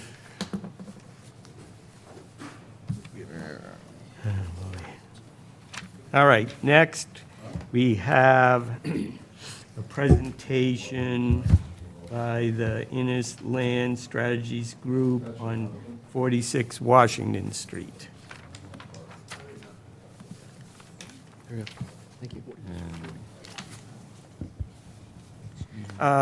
Is there any way to get it on this? Because I can't read that for my life. Anyway, to get it to look bigger, let's see what we can do. You can go full screen on We're it, going full screen, yeah, exactly. but it's not gonna be much bigger. Mike, you need glasses, man. Yeah, I Admit got glasses, but I wish I could move it forward. Yeah, What 46 Washington Street is? Yeah, what do we? sorry? What is 46? We're going to explain all of what that is. Yeah, Really absolutely. We're going to cool walk you building. through the whole thing. And then what we will do is also forward the presentation to you, so you have a look, you can have a look at the PDF after the meeting. So, for the record, my name is Emily Keys Innes. I'm the president of Innis Land Strategies Group. I'm here with Grant Perry. It's a pleasure to be back in Groveland again. Grant is the project planner on this with me, and we also have Supriya Kalkar, who you will have seen before and will see again on this project. So you are our very first meeting on this project, which is probably why you don't know yet where we are and what we're doing with 46 Washington Street. So this is a planning process for a piece of property that is owned by the town, and the address of that piece of property is 46 Washington Street in Groveland. And what we are doing is a feasibility study to understand what the town can do with that property and what the possibilities are. So we're starting with you tonight to talk about existing conditions. I'll go through the rest of the schedule, but just so you know, it's not only ourselves, but also RKG Associates. While we're looking at the physical conditions, environmental fit studies, RKG will be looking at the market feasibility. And today, we are going to introduce the project to you. Grant is going to take over and talk about the site context and the existing conditions. And what we're looking for from you is your feedback and understanding of your roles and responsibilities in Concom, but just also your thoughts on what could happen here. So the project schedule that we have is yourselves tonight for the existing conditions. Then over the summer, we're going to be working on fit studies. So fit studies are conceptual diagrams and studies that say, given the existing zoning, how could something actually fit on this site and roughly what it would look like. It is not a specific project, it's illustrative diagrams of what could happen. And that will go also with the market study to understand what could happen here. We anticipate presenting that to the planning board in September, and then doing the full draft feasibility study that brings together all of our conclusions and recommendations to the select board sometime in October. The project is funded through, because you're not going to be able to read that from here, so I'll just read it to you. The project is funded through a grant from the Rural Development Fund. It's a state earmark and CPA funds, and it provides the funding to meet with town boards and commissions like yourselves. What we're looking for from you tonight, and also to think about going forward, is just feedback on the site's existing conditions. Grant will walk you through our research to date. Because the site is close to the Groveland Wells Superfund site, it's also close to wetlands and open space, and he'll go through each of those. So this is a planning process. We are not looking for a permit for the Conservation Commission. It's really your thoughts and the input that you can give us on the existing conditions. So with that, I am going to turn it over to Grant to walk us through the site context. Hi, everybody. So, sorry, we'll use a font size that's much bigger next time we present in this room. So Emily gave a great overview of the site. I'll also just preface that 46 Washington is 2 different parcels. So we're looking specifically at the parcel that has the ID 3230. Both are owned by the town. This one is the smaller of the parcels. It's about 0.7 acres or so. You can see it over here in relation to the rest of it. Yeah, 0.71. But the idea of this existing conditions report is really to understand the future reuse of the site by identifying the barriers that exist currently. So again, this will be a little bit hard to read on that tiny screen, but the main takeaway on this part here, and we'll get into others later, is that it is adjacent to the Groveland Wells Superfund site. It falls outside of the site itself, though, so it didn't have institutional controls put on it by the EPA that would limit the uses on this particular parcel. It is not within a FEMA flood zone for a 100-year, 500-year floodplain. It is within the wellhead, protection zone 2, so it will require a special permit from the town in addition to any other permits that it would need. And it's also within a priority habitat area, so the state will have to do some additional permitting there for any project. Looking at the zoning, it's... Can I back up just one second? Yeah, of course. 3230, that's the part that has the building on it? Yes, I'm sorry, yes. And That's the part with the building. within, like, natural heritage? Or, Yeah, I have a map for that part later. It falls within it. That parcel does. okay. That's unusual because they don't usually map any sites where there's existing buildings. Yeah, well, I can show you the map as we Thank go you. Sorry on to later interrupt. on. No, you're good, you're good. Grant, if I could Yeah. interrupt for a second. The last time I was here, we had that screen, so we were sizing everything to that screen. So I It's too bad we apologize. can't I didn't use that realize screen. that you'd set up a different system here. Thank you, sorry about that. No, of course. So a little bit of context too as to why this feasibility study. So the 2023 comprehensive plan recommended a feasibility study for this site to figure out how it could be reused and what kind of mix of uses could go into this. The comp plan also talks about the relation to 150 Center Street, Strawberry Fields. There was already a planning process done for 150 Center Street in the past. So this is really looking at 46 Washington Street this time and also thinking about any connectivity between the two sites that could be possible. Yeah. Oh, that's a really big lag. I'm so sorry. Look at that. That was like up a minute ago. We'll let it catch up.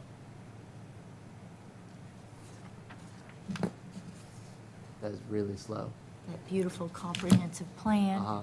There we go. One more. We're so close. There we go. Okay, so the existing zoning district, so it's a split zone lot, which basically just means that there's 2 different zoning districts on the lot. It is primarily zoned business district. There is a little bit of residential, it's R2, but this project would be permitted under the business district part of this lot. It allows a variety of commercial uses. It also allows, at the last town meeting, it was voted on for the mixed use. So this would allow mixed use with 3 to 4 residential units and then some ground floor commercial as well. It has like the dimensional characteristics of it. It's pretty middle of the road. It's not too intense. It's pretty characteristic of what you would expect to find in Groveland. And then looking at more the environmental side of this, the relation to Groveland Well Superfund site, as I had said previously, it falls outside of the site boundary, so it did not have institutional controls put in place.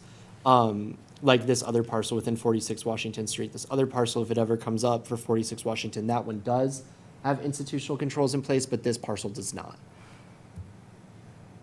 It also, as I said earlier, half of it falls within Zone 2 for the wellhead protection district. So this is really looking at parts of the aquifer that would contribute to a well in the most realistic or expected severe recharge conditions. So for this, it basically what would trigger this is that the town bylaw for the aquifer protection has that any resulting development that has 2,500 square feet or 15% of the lot that would be impervious, then would have to go to the planning board for a special permit for the wellhead protection zone 2, in addition to any other permitting that it has to go through. So the town has done a wetland delineation. This was actually just conducted last week. It'll be up there soon. I'm sorry, I forgot about the lag. I forgot I was like a couple slides. I'll just start talking about this and eventually this one will catch up. So this falls outside of the 100-foot buffer of the wetland zone, and now I'm reconnecting to Zoom. I'm so sorry that it's a bad connection. Real fast, I'm on a hotspot. Maybe, is there a guest Wi-Fi that I could join? Maybe. Yeah, it's right here. Let's see. Let's see.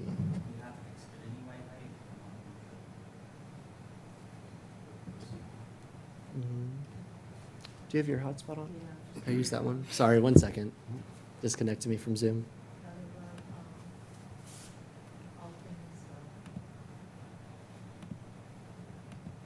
While we're getting this, are there any questions so far? We'll get to the priority habitat in a few slides as well.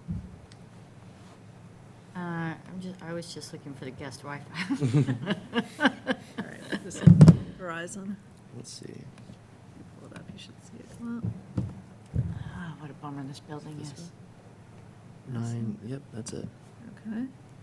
That is the, we'll ask you for the password, and that is it. I'm excited about this in 46 Washington. Let's see.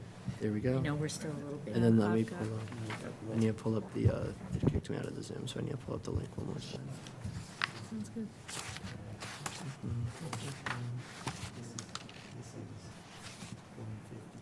I'm just gonna leave it here, so it's right Thank you so next to much. your-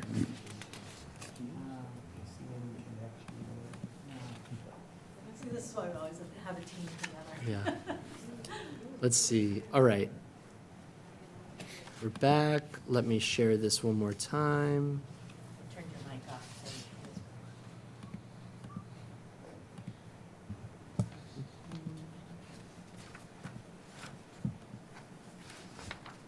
There it is. All right, let's do this again.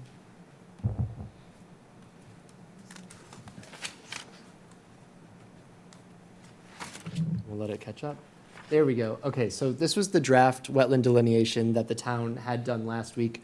They're waiting to get the final version of it, but you can see here it's a little hard to see, but this line here is the 100-foot delineation. So for the wetland delineation, it's outside of the parcel.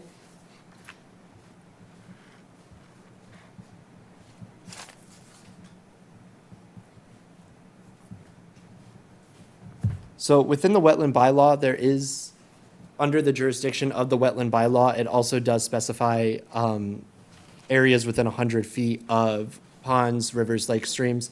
So this does fall within, very small sliver of it falls within a 100-foot buffer of mill pond there. It's this really itty-bitty part that even on my monitor here, I can hardly see. That if there were to be development in that, it might trigger something that it would need to go to the Conservation Commission. However, it's very unlikely that something would happen in that small sliver of it. But we did just want to note that tonight as well.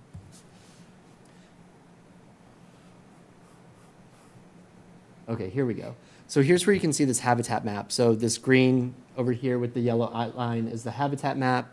And then this is our parcel here. So it does fall within this area. So any new development would most likely have to go and get an alteration permit from the Commonwealth. Can you see this okay? I can try to zoom in just a little bit more if that works, or maybe that's only going to do it for my screen. It's only going to do it for my Don't screen. worry about it. Okay.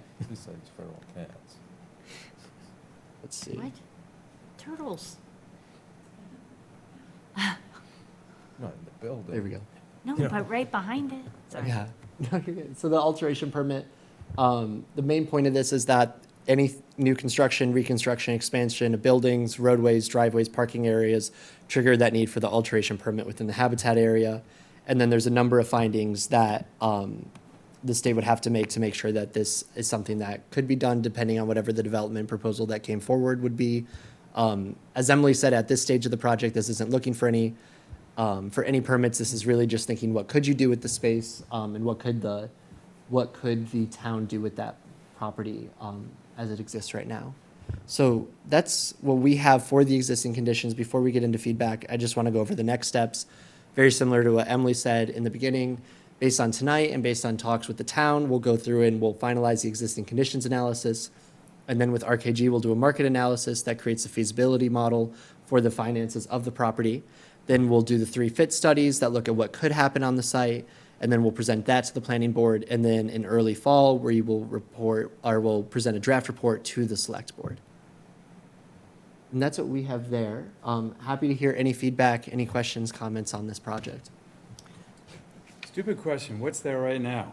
Right now, it is just a single structure. It used to be part of the, Like a residential structure? no, it is, what is that structure? Do you have a know the pic- history. nobody knows what it is except us. It's part of the old mill complex. Yeah. It's a brick building. It's a very cool building. It is a very cool building. I think it's had a couple of uses over time. I know when we were doing the comp plan, there was some talk of somebody reusing it for an office / maybe art thing. Somebody No, wanted to the- use it as. the- Yeah, it- but I it don't was, think that ever uh, actually happened. No, it was, the highway department was in there for like 20 years. Yeah, yeah. And then the water department was in there up until about 4 years ago. They were in there for about 10 years until they moved over onto their building on School Street. Mhm. So, But it's been empty relatively recently. yeah, it's been empty so, for about 5 years. Yep. Are you thinking you would keep the building? So one of the things the feasibility study will tell us is, once we do the fit studies, and what we usually do with fit studies is we look first, can we keep the building? Can we add on to the building? And then always, what happens if you demolish the building? So we can have the 3 different Okay. profiles and understand what are the cost implications of that. Because So- it's historical. Exactly. And so is there a way of using historic tax credits? Now, if you do that, it has to be income producing. So, so what income producing thing could be in there to help with historic tax credits versus what could you get if you put an addition onto it versus what could you get if you demolished it and rebuilt it? And we like to look at all 3, but that just gives us a sense of what the differences are. And then obviously, we'll get feedback on people's preferences. Have you been in it yet? No, we looked at the outside, we did a site walk, I think maybe when we were kicking off 150 Center Street. And so okay. that's also the other question, it's one of the reasons we're looking at the context, is were something someday to go on there. Does this property still, and adjacent to it, the other part of 46 Washington Street, which is a little confusing for us both, still have some sort of relationship to 150 Center, because when the feasibility for 150 Center was done, which Nitch led, there's a potential access point from 150 Center out to Washington just above that property. So we want to consider whether or not there still should be a relationship, or if it just needs to move on its own, and what that would be. So that's part of the thinking as well, is to investigate that more thoroughly. Okay, very cool. Yeah, so it should be a really interesting project. We're excited about it, because there's a lot going on there. So I've got a bunch of questions. Yeah, of course. So, it's a historic building. It's the last standing mill building in town. Yep. And I do know that, as a member of the Historic Commission also, that the Historic Commission is very concerned about the building. So I'd like that noted, that it's a historic resource in town, and it's the only one that exists. So I think that the history ought to be taken into account for any future use. And, I don't think it should be torn down by any means. In fact, if I can interrupt, we'd like to meet with the Historical Commission, if that would be possible to chat with them. We were talking with Rebecca and Annie about it, setting up, coming to one of the Historical Commission's regularly scheduled meetings Yeah. and chat with them about that possibility. So I'm glad you brought that up first. Yeah. And please note that even though we may feel supportive of historical issues, this is the Conservation Commission. Yeah. And we probably ought to confine discussion to the issues at hand. Well, we have nothing to talk about then, Terry, because it's outside of the 100-foot Well, buffer. there you Well, go. there's a tiny corner. I think what they want is feedback from us, Yeah. right? Is that correct? General input, I mean. Plus, they're in Mesa. Yep. You That's all us. are residents of the town as well as being members of the Conservation Commission. So if you have any thoughts on the conservation side, delighted to hear those. Did you know but Groveland made the best flannel in the country I did not back in the actually day? know that. Yep, and we made more flannel than anybody else in the world for a hot minute. Just so you know. And that's the last flannel building. We need to tell Supriya, because she will do a deep dive into all of this. Yes, actually, one of our historians just did a talk on it last night. Yeah. All right. So you're reaching us as Conservation Commission. Right. Maybe some people will watch this on TV, but really, if you want to talk to the residents of Groveland, the library is a better way to go through. They have talks. The Historical Society sometimes does stuff. Oh, yeah, we're at Clear Cup.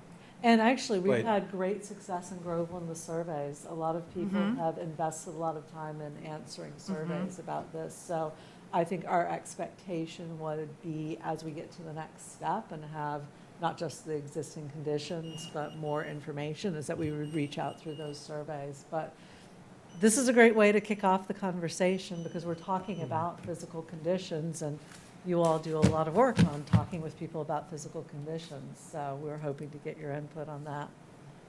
Did you say that you had a question about that? Oh, yeah, I was curious about your site walk and, you know, for being so early on in the feasibility process.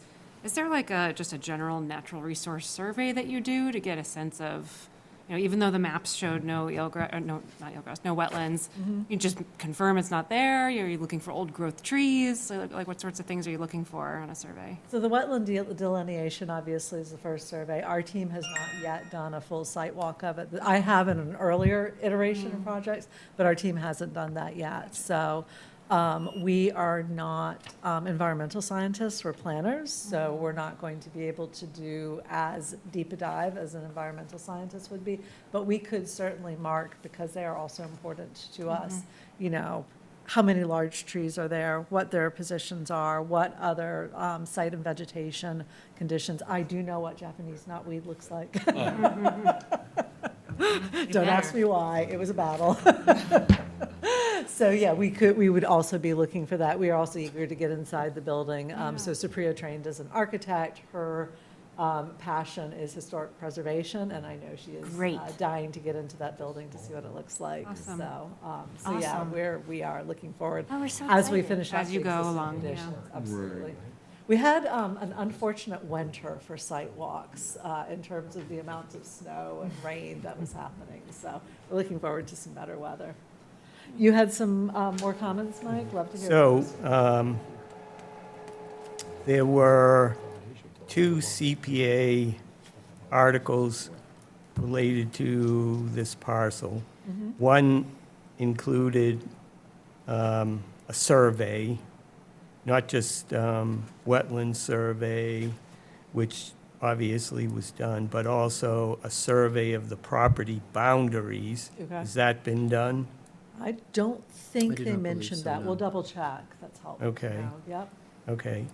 And the other one related to tests within the building for environmental issues like asbestos, lead, or any other problems. Has that been done?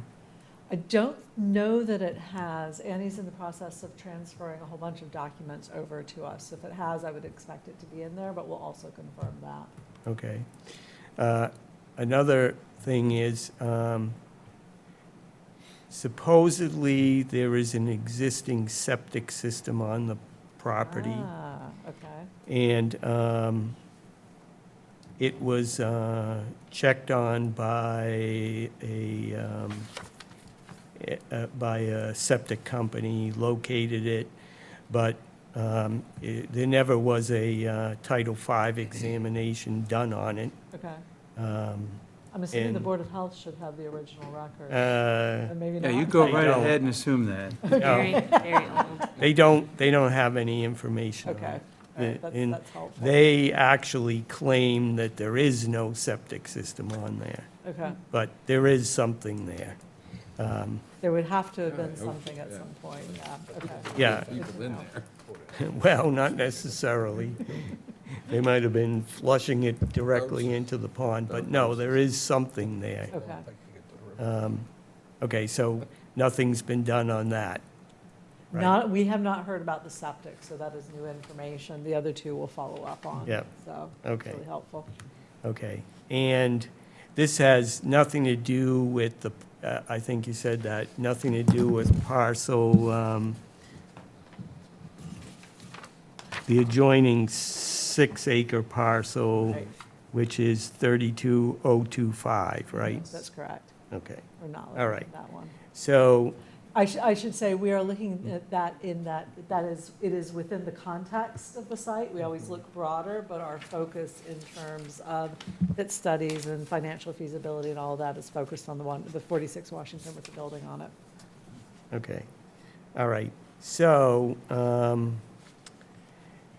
the last point that I am a little concerned about is this idea that there's a connection between parcel 40-009, which is under the select board control at 150 Center Street, with this parcel.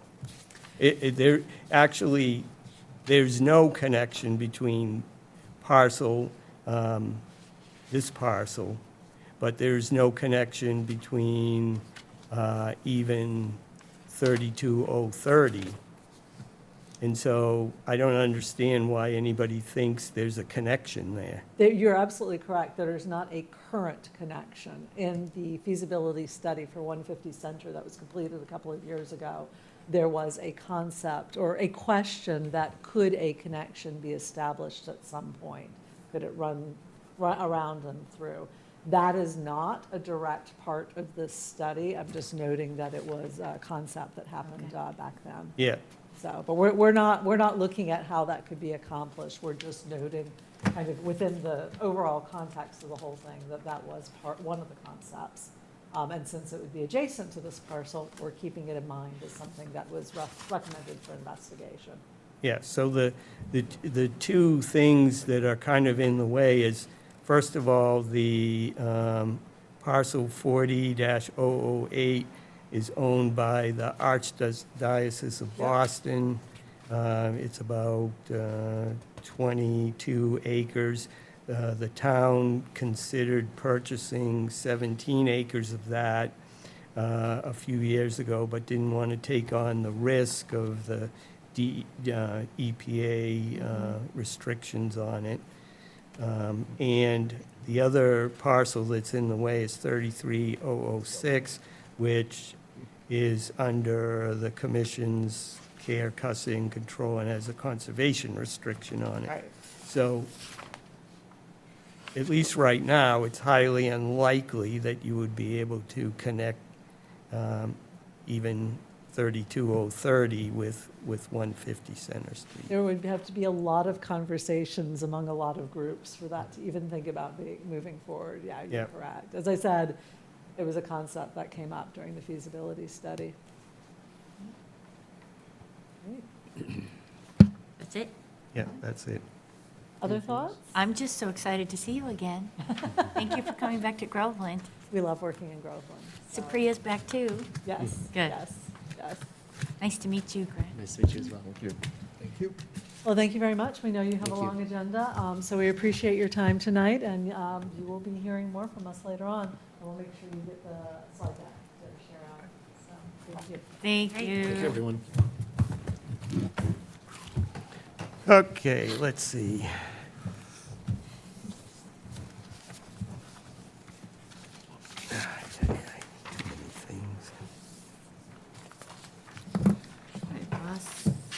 All right, so now we're into project updates and discussion.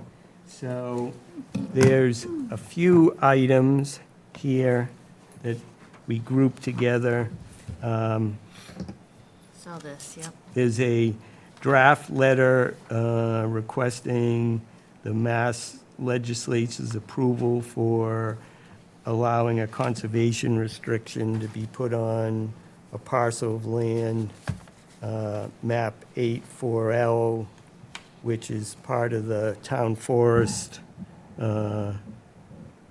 Move to approve this draft letter to Senator Tar and Representative Ramos. Okay. Second? Yes, so we can't send this. What we have to do is give it to the select board, but we're requesting. As a commission, we are approving this draft. Yes. I think, if we vote on it. Yes. Absolutely, yep. Yes. Any discussion? Any discussion? On the Bruce Tar letter, no. All I in- mean, Ramos, whatever. Yeah, both. all in favor, say aye. Aye. Okay, unanimous. The next one is a letter, these are kind of informational to keep us up to date. So, we have approved trail work on Meadow Pond and and also on Center Street Greenway, Town Forest, and VZ Park under the CPA project voted in 2025 for trail enhancements. And some of the things that are going on are bridges, bridge markers, trail markers, benches, few other things. We have a So- budget for these things? Yeah, and it's all under, there's like It's part of the $90,000 under CPA. CPA, okay. Yeah, no conservation funds. And this doesn't need to go through the select board? No. So in order to do any work on the sites that have a conservation restriction, we have to notify the holders of the conservation restriction that we want to do this work. So what I included here was a letter to Essex County Greenbelt for the Center Street Greenway property, and also to Natural Heritage and Endangered Species, because it's within turtle habitat, telling them what we want to do, scope of work for the turtle mitigation area there, and also for the trail work of markers and the bridge at the Center Street Greenway. So all of that, Move to approve these two letters. Mike, these look great. Yep, they're beautiful, but I have one question. yeah. Are the people who are going to be reading these letters Are only they men? sirs? Yeah. Why? the What does heck? it say? You wrote Who Dear are the Sirs. sirs? Thank you, Jill. To whom it may Whom it concern. concerns. Move Louise, to. is that hard? Move to, but nobody seconded my motion. Yeah. So I'm going to withdraw that motion, and I'm going to move to Dear approving Madame, these two letters with the Don't. change to To whom it to whom it may concern. Thank you. Second. Okay. Somebody want to second that after? I did Yes, second. you Okay. All right, all in favor my of the bad here. letters?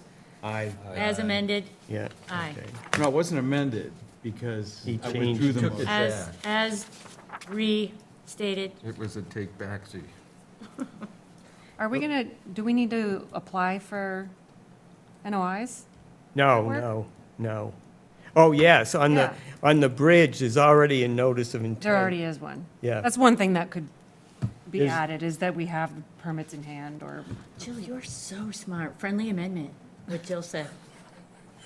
We've already filed the notice of But you could intent. put it in the could letter. say that Yeah. we're getting the proper approvals. let's be transparent. Boy, watch out when she becomes a real member. In about 2 weeks. Sirs. I know, immediate. Gonna be some changes. Okay. And the last thing in that group is the scope of work for some CPA project money on the Washington Street buffer area at the bottom of the hill of VZ Park. So there's some remaining money in the CPA project. I wanted to do, kind of close out the project, so we need to hire a landscaping company to come in and clear out some of the invasives there. How successful it's going to be is I don't know, because I don't think there's enough money to really do what's in the scope of work. So How we're much going money is there? to, it's about $4,500. Well, we have But that's prisoners. That's the scope of work. So we'll see what we can get. And this is Can we a, use the prisoners for that? Probably not. So we don't need to vote on that one. Okay. all right, then we won't. All right. So then, moving on to the Easy Park. So, again, here, the first few things in there are reports from, that we'll get every month from the director, the building and maintenance director, and our marketer, who all work for us at the park. So there's a report from May and April from the director, Vanessa. There's some data on the pricing that's going into effect, which I think we already saw a summation of that. Well, everything's starting to look a lot more transparent. Well, yes, it's not, it's us getting all this information, which Yep, takes no, this is time good. for us, but, This is you know, good. it's important that we all know what's going on. I'd So. like to know a little bit more about this stair repair. Which one? The $12,840 stair repair. Oh, God, yeah. 3 steps. I don't think we're gonna do that. You don't think so? Wait, No. But we'll talk about that under the capital plan there. Okay. So I'll make a motion to accept the reports from the director, building and maintenance personnel, and the marketer personnel for VZ Park. Second. Any questions? Okay, all in favor, say aye. Aye. Okay, unanimous. I saw Okay, you moving your lips there. the next, Beat me the twice. next is the draft 2027 budget for the park, and you see it is for $150,000. All of this money is to come from the VZ Park revolving fund. Unfortunately, there is a limit on what we can spend, not by how much money we're taking in, but there's a cap voted on the revolving fund every year at town meeting, and it was only set by $150,000. I wasn't really consulted on it, unfortunately, because it really should be higher than that. But we can only spend what we have in the revolving account, so it's kind of crazy to have these limits, because what this does is it makes it very difficult to do any extensive repairs or capital funds that have to come out of the revolving account. So we are Are there trying. alternatives to the revolving account? Like, are there emergency repairs that can be done with a different account? No, not that I know of, but we're working on this, because most of our capital projects, just some of our capital projects are funded by the Friends of VZ Park, who have their own money, their own thing. And part of what they do is they address some of our capital needs, and when they can pay for something. So one example was for the exit signs that we were required to put in by the building inspector for $4,000. Okay, so unfortunately, because of the direction that we have been given, the Friends of Easy had to write a $4,000 check. It had to be deposited in the revolving fund, and then we had to pay the vendor from the revolving fund. And so those kind of things, we can't do them. We're not going to be able to do them next year because that cap is not going to allow us to do any capital improvements, even if they're paid for by somebody else. Wow. So John and I are working to try to determine, we're working with the Friends of Easy who have their qualms about doing things that way, and also with direction that we've received from the finance people here in Town Hall. So hopefully we can work through this because, as you see, the next page is the capital stuff, and we've got over $54,200 worth of capital improvements to do in fiscal year 2027. I don't think we'll be doing anywhere near that, but, you know, there are some things that we want to do, some additional air conditioning, some roof repairs, the stair repairs, and the concrete pad. I would say, and even the fire alarm sensors need to get done. You know, so we've got to find money to pay for these things, both through the Friends of Easy and anybody else we can find to donate money for that. But unfortunately, we've got to also find a way to have those things paid for because of that $150,000 limit. It's complicated, but I kind of wanted everyone to at least hear about it before we go down that path. Okay, thank you. All right. So I do want to make a motion to approve the budget for fiscal year 2027. I think we can do that. Second. Okay. Any questions on the budget?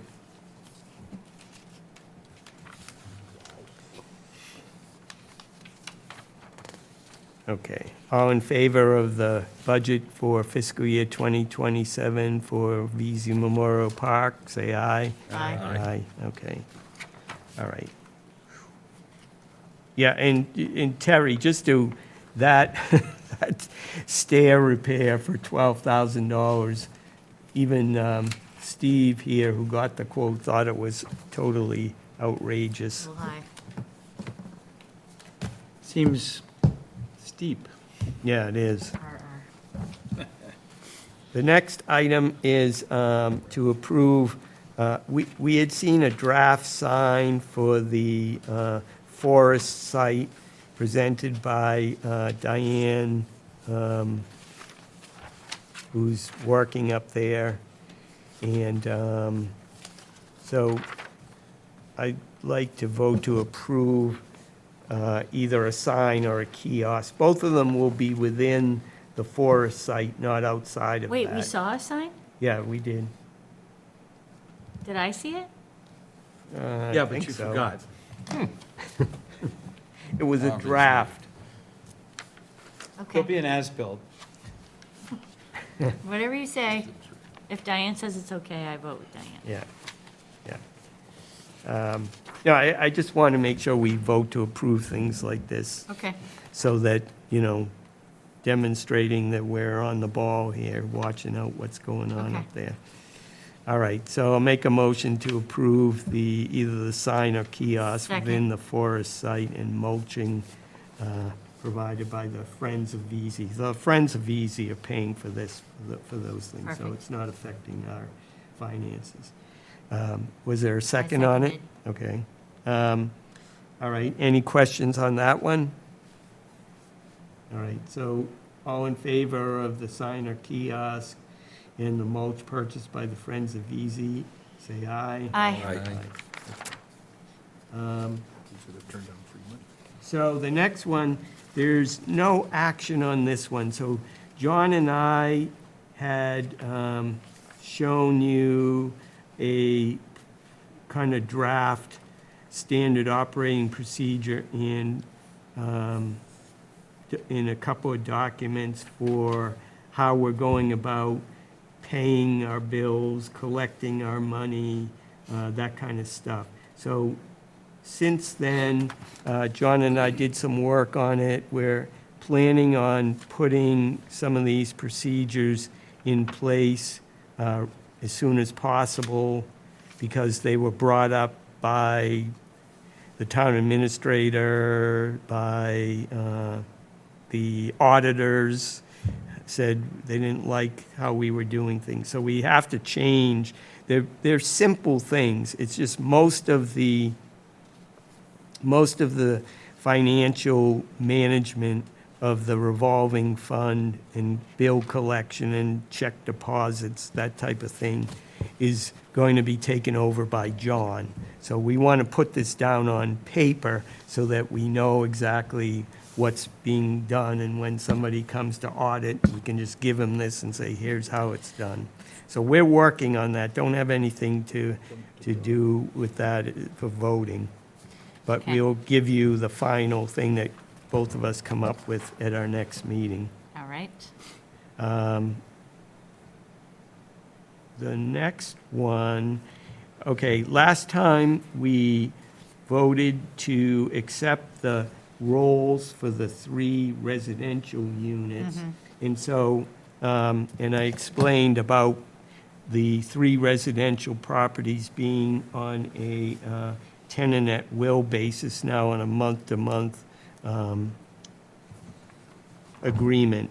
So I would just like us to vote to approve the ongoing tenancy at will for the 3 residential properties at VZ Park. Second? Okay. So nothing is going to change for them. I mean, they know what they're supposed to do. These conservation-related duties, you know, they're more than happy to take them on. So basically, it's kind of just a technical thing, again, so that we can show that we're paying attention to stuff there. All right, so all in favor of those, say aye. Aye. Okay, unanimous. And then the last one is the VZ line painting. We had previously voted to approve the line painting in the parking lots at VZ Park. And after we did that, I had sent a letter to the highway superintendent, and then we were told that we had to also pay for the labor to do it. First, we thought, we were told that we only had to pay for the paint, which was $200 or $300, and that's why we approved it. Now the pricing has gone up to $986, so I would like to put this on the back burner for now, because I don't know if we're going to be able to afford it this year. I have a question on that. Yep. When did we get, there's no date on when this revised $968 came in? At the selectmen's meeting, not this Monday, but 2 weeks ago. So it's not a date stamped document. Yeah. Okay. Yeah, I didn't know anything about it till it was on the, So I thought at this point, we agreed that they were gonna do it just for the paint. Well, we Yeah. agreed. That doesn't mean they agreed. But did they agree to that, or? Apparently not. Yeah, that's looking like a no. Well, That sounds like a lot of hours to paint. well, it's 3 Looking people, like- 1 day. the terms have changed. Yes. Evidently, there was some discussion amongst the employees in this building about it, and was determined that the highway department should be charging us to do the painting. So, and I found out about that at the select board Do meeting. they have to do the painting? Why would they charge us when we're part of the town? Well, is it a union issue? No, no. So if we're buying the paint, the Little higher lines up. are vaguely there? We can just paint it ourselves. Oh, yeah. Painting day, line Get painting out day. there That with sounds the, like fun. the brush. Can we do different No, colors? It's a roller, you get a roller. We could do like rainbow colors. Oh, Oh, boy. No, we're gonna do. And then we can have a unicorn party. no, but I like the idea They of already rainbow. have the fairy Easy for house or all. something. I'm just asking. It's, Put too much thought into that one. All right, so you're going to table it. That sounds fine. Yes, yes, All yes. right. So we're And not your gonna explanation do, we're is not good. gonna really address it yet. It needs Okay. to be done, but, you know, financially, it's a problem, so we'll have to wait and see what we come up with. Okay. All right, so we don't have any correspondence, and the next thing is items under open discussion. The first one is commission membership. So I believe that Stephanie and who else? Fred, Oh, Fred was up for renewal? isn't he? No. I got a note Oh, that said okay. if I don't do anything, I'm. Oh, So it's me okay. and Bill. All right, so, yes. That's what I got also. All right, so So I did nothing also. you guys. Quick, Bill, quick. You guys should be reappointed Should be. before the end of the month here by the select See. board. And we are also pursuing did exactly what Fred, they asked, which was his nothing. resignation letter, Have you, and I you know what you're gonna have to do? texted Fred. I did not hear back from Fred, but Now, Fred you've verbally, written a resignation letter, that's the thing. and you Bring it to him. handed it Oh, to him. all right, Go I'll to do his that. place of employment and he Okay. just signs I it. can do that on Yes. Friday. Okay. Let me And put it in my calendar. Jill is putting her, She already did. She took she care did, of her oh, part. terrific, terrific. Oh, well, then she should take the letter to Fred then. Wow. If you already done your half, then do the other half as That well. seems cold. It's real cold. Sign that. Fred is aware. This is Fred's idea. Clarification, Right. the Right. cameras are still rolling? Yes, yes. All right, All right, what else do we have to do? all right, we're getting there, we're getting there. Okay, Sorry about this. I'm getting grumpy. Yeah, I know. Angry. All right, No, not hangry, grumpy. commission appointments for fiscal year 2027. All right, so we have to appoint a I nominate chairman. Michael Dempsey as chair. Second, Okay, discussion on that matter. So, there will be none. no, I would, All in favor? I am willing to serve for fiscal year 2027, but I would like some other member of the commission to think about taking it on for fiscal year '28. Okay, so you know All right. Stephanie's moving in next year. You are in Can we vote on this now? no Yes. position to Uh, make demands? What? He's in no position to make demands. It's- I know, it's right? I'm just, one. I I'm telling agree. you that I'm going to accept the position. You've Okay. done this, what, All right. since 1983? No, 70s. It was 1 year. Even before the Wetland Protection Act. He anticipated it. Come on, he's not quite as old as Kim. all right. All in So, favor? all in favor of appointing Mike Dempsey as the chair of the commission for the Aye. next fiscal? Aye. I would like to discuss the next appointment here. Yes. Oh, do you want it? No, actually, I would like to appoint the next full-time member of the board to be the vice chair. She's not it yet, though. Yeah, you can't. I That's don't why think it you can says do that. the next full-time, so we'll just leave it. Oh, Maybe we for can a just day. put this on hold and vote it at the next. Well, first of meeting. all, Yeah. let's take a straw poll and see if that person wants to Do be. you want to be vice chair? Okay. If elected, I will not Maybe serve. after another year or something. I, Want to get more this familiar. whole, You this can be whole, chair next this year. whole next year thing could be a completely different story. Yeah. That's right. So, I would like to motion, Process of Terry Grimm. no, You have so much more free time. not true. You're retired. Just build a few houses for Habitat. Maybe. I'd like to nominate Stephanie as vice chair for Second. fiscal year '27. Are you willing to take the position? I'm Just- willing to take the position. Okay. All in favor, say aye. Aye. Okay, unanimous. All right. I would make a motion to appoint Vanessa Lopez, Doug Soper, and Carol Funchen as agents with responsibility for BC Park Director, Events Second. Management, Buildings and Grounds Management, and Marketing and Programming respectively from July 1st, 2026 until June 30, Beautiful. 2027. Okay, second, moved and seconded, all in any questions on that? Whoops.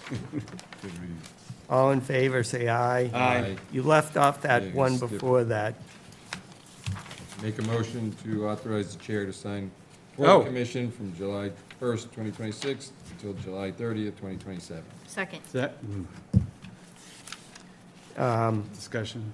Any questions on this one? Nope. All in favor, say aye. Aye. And then the last I don't have one. that page. Motion to appoint Mike Dempsey as commission representative to the Community Preservation Committee from July 1st, 2026 until July 30th, 2027. Second. Okay, I'm willing to serve on that one. Thank you. Thank you for your service, Michael Oh, it's Dempsey. already written down. I don't even see how you got a choice. I know, isn't I'm there just gonna be any reading from the question? paper. Well, this one I want to do, that one I would more than happily turn it over to somebody else. All right. The next one is just a quick explanation on this one, and then we can take a vote to pursue the change. So a new revolving account was set up 2 years ago for wetland fees because Mass DEP requires that any wetland fees collected under the Mass DEP rules must go into a separate account that only can be used for wetland-related issues, whatever they are. Unfortunately, all of our fee money was put into that revolving account, which the majority of is from the bylaw fees, Oh. which are not restricted. There's no restriction on bylaw fees, how they can be used. Okay. So unfortunately, right now, we have about $39,000 sitting in that revolving account, and we can't use it for doing things like maintenance plans on our properties or any other related stuff, you know. Fortunately, we've been able to tap into like trail work to be able to do some of the things that need to be done. But, you know, so this needs to be changed, so. What's the process? I'm not sure. The finance, the treasurer is supposed to be looking into what we can do. Ultimately, I think it's going to have to take a town meeting vote in order to do it. Probably. So we'll Really? see, yes, yep. Because it's Because- town finances. And they're going to have to set up a new revolving account. Is there a way Transfer to that money. claw back some of that money? Yeah. and- Maybe. And move it into the proper account when, if at such time it occurs? But there's no account to move. But there's nothing to move it into Yeah, yet, so. that's the trouble. So they're looking into that, so this is just a heads up. Yeah, well, I want to take a vote to pursue this change so that we can Motion to say, request a wetlands separate revolving account. Second. okay. Any questions on that discussion? All in favor of pursuing a new revolving account for bylaw fees? Aye. Aye. Aye. Aye, okay. All right. I mean, that wetlands money, can that be used for, let's just say, dredging one of the old mill ponds, maybe at the end of Abbott Circle? Since it's kind of silted in? Very I specific. mean, I would Yeah, think so. yeah, it Why could not? be, could be. Just off the top of your head, is that what you were thinking? Have you read the conflict of interest laws of Oh, Massachusetts Terry's recently? always a Debbie Downer. That's why I asked. No, All right. but, yeah, could be, could be. No. Then we'll do it off of Mill Street, the pond off of Mill Street. All right, what's, The 139 next Main one, Street? John is going to tell us about. Oh, there's somebody hiding at the podium. Boy, what patience you have. I know, We sorry. hope to reward Running you. out. These are super fun meetings. I'm just curious though, can someone move to like, can you motion to like, let's let this last person come up and let's change the agenda? So Oh, that then we can talk about all. yes, we could have. Yeah. We should have, and I apologize. And the person that had the power to do that is, Well, John should have told us. Oh, John, when in doubt, blame I John. mean, don't get me Okay, wrong, I well- appreciate you being here, and much of it was, tonight was very interesting to me. It was my first meeting, so, you know, it's all good. But I was just curious, I was like, I wonder if they could have moved me up. So sorry. If- Yes, sometimes we can and sometimes we can't. we could have. Well, I am Joette Garcia. I live at 139 Main Street. I own this little tiny bit of land. My land just borders right outside of my house. The man who lives next door to me, you may have seen him. His name is Gus. He has a goat that he walks. Has anyone seen I've Gus heard about walking this, his but I have goat? not seen it with my own eyes. He's yet. the nicest guy in the world. He owns the property behind me, and he lets us dump back there, do whatever we need to do with our leaves. He's wonderful. There's this little bit of land on the other side that we were told and always assumed was wetlands. It's very wet. It's very obviously mostly wetlands. And then I called John, and I said, there's a tree that's not on my property, but it has like a crack in it, a seam that's. And I did have some tree work done in my own yard by Steve Collins, and he actually pointed it out and said, this is gonna crack and it's gonna fall on your cars. So you need to contact, and I said, well, that's not my land. I mean, I mow around it, I take care of it, I pull trash out of it, but it's not mine. I think it's the town's. So I called, and then John looked up, and maybe you can help me out here, but he informed me that it is owned by it's in a trust. Yeah, so the abutting property is, I don't know if the trust is relevant to something specific or a specific cause or not, but it is owned by someone else. What's the name of the trust? Let me look it up. You knew I asked that. Did I? Yeah, you did. Yeah, you did. Should have. You've been here long enough. It's otherwise a viable tree. Yeah. And I can't tell by all the trunk pictures what kind of tree it is. For the maple tree? If it's a Norway maple, that's amazing. I would love to hack that. Yeah. Is it? I'm not sure. It could That be a looks sugar. Norway-ish. And they split like that. Norway they're really maples are brittle. invasive, terrible trees, so. if They're it's a just, Norway there's nothing maple, good about them. There's nothing good I about think, it. I think it's Norway. But it's not your property.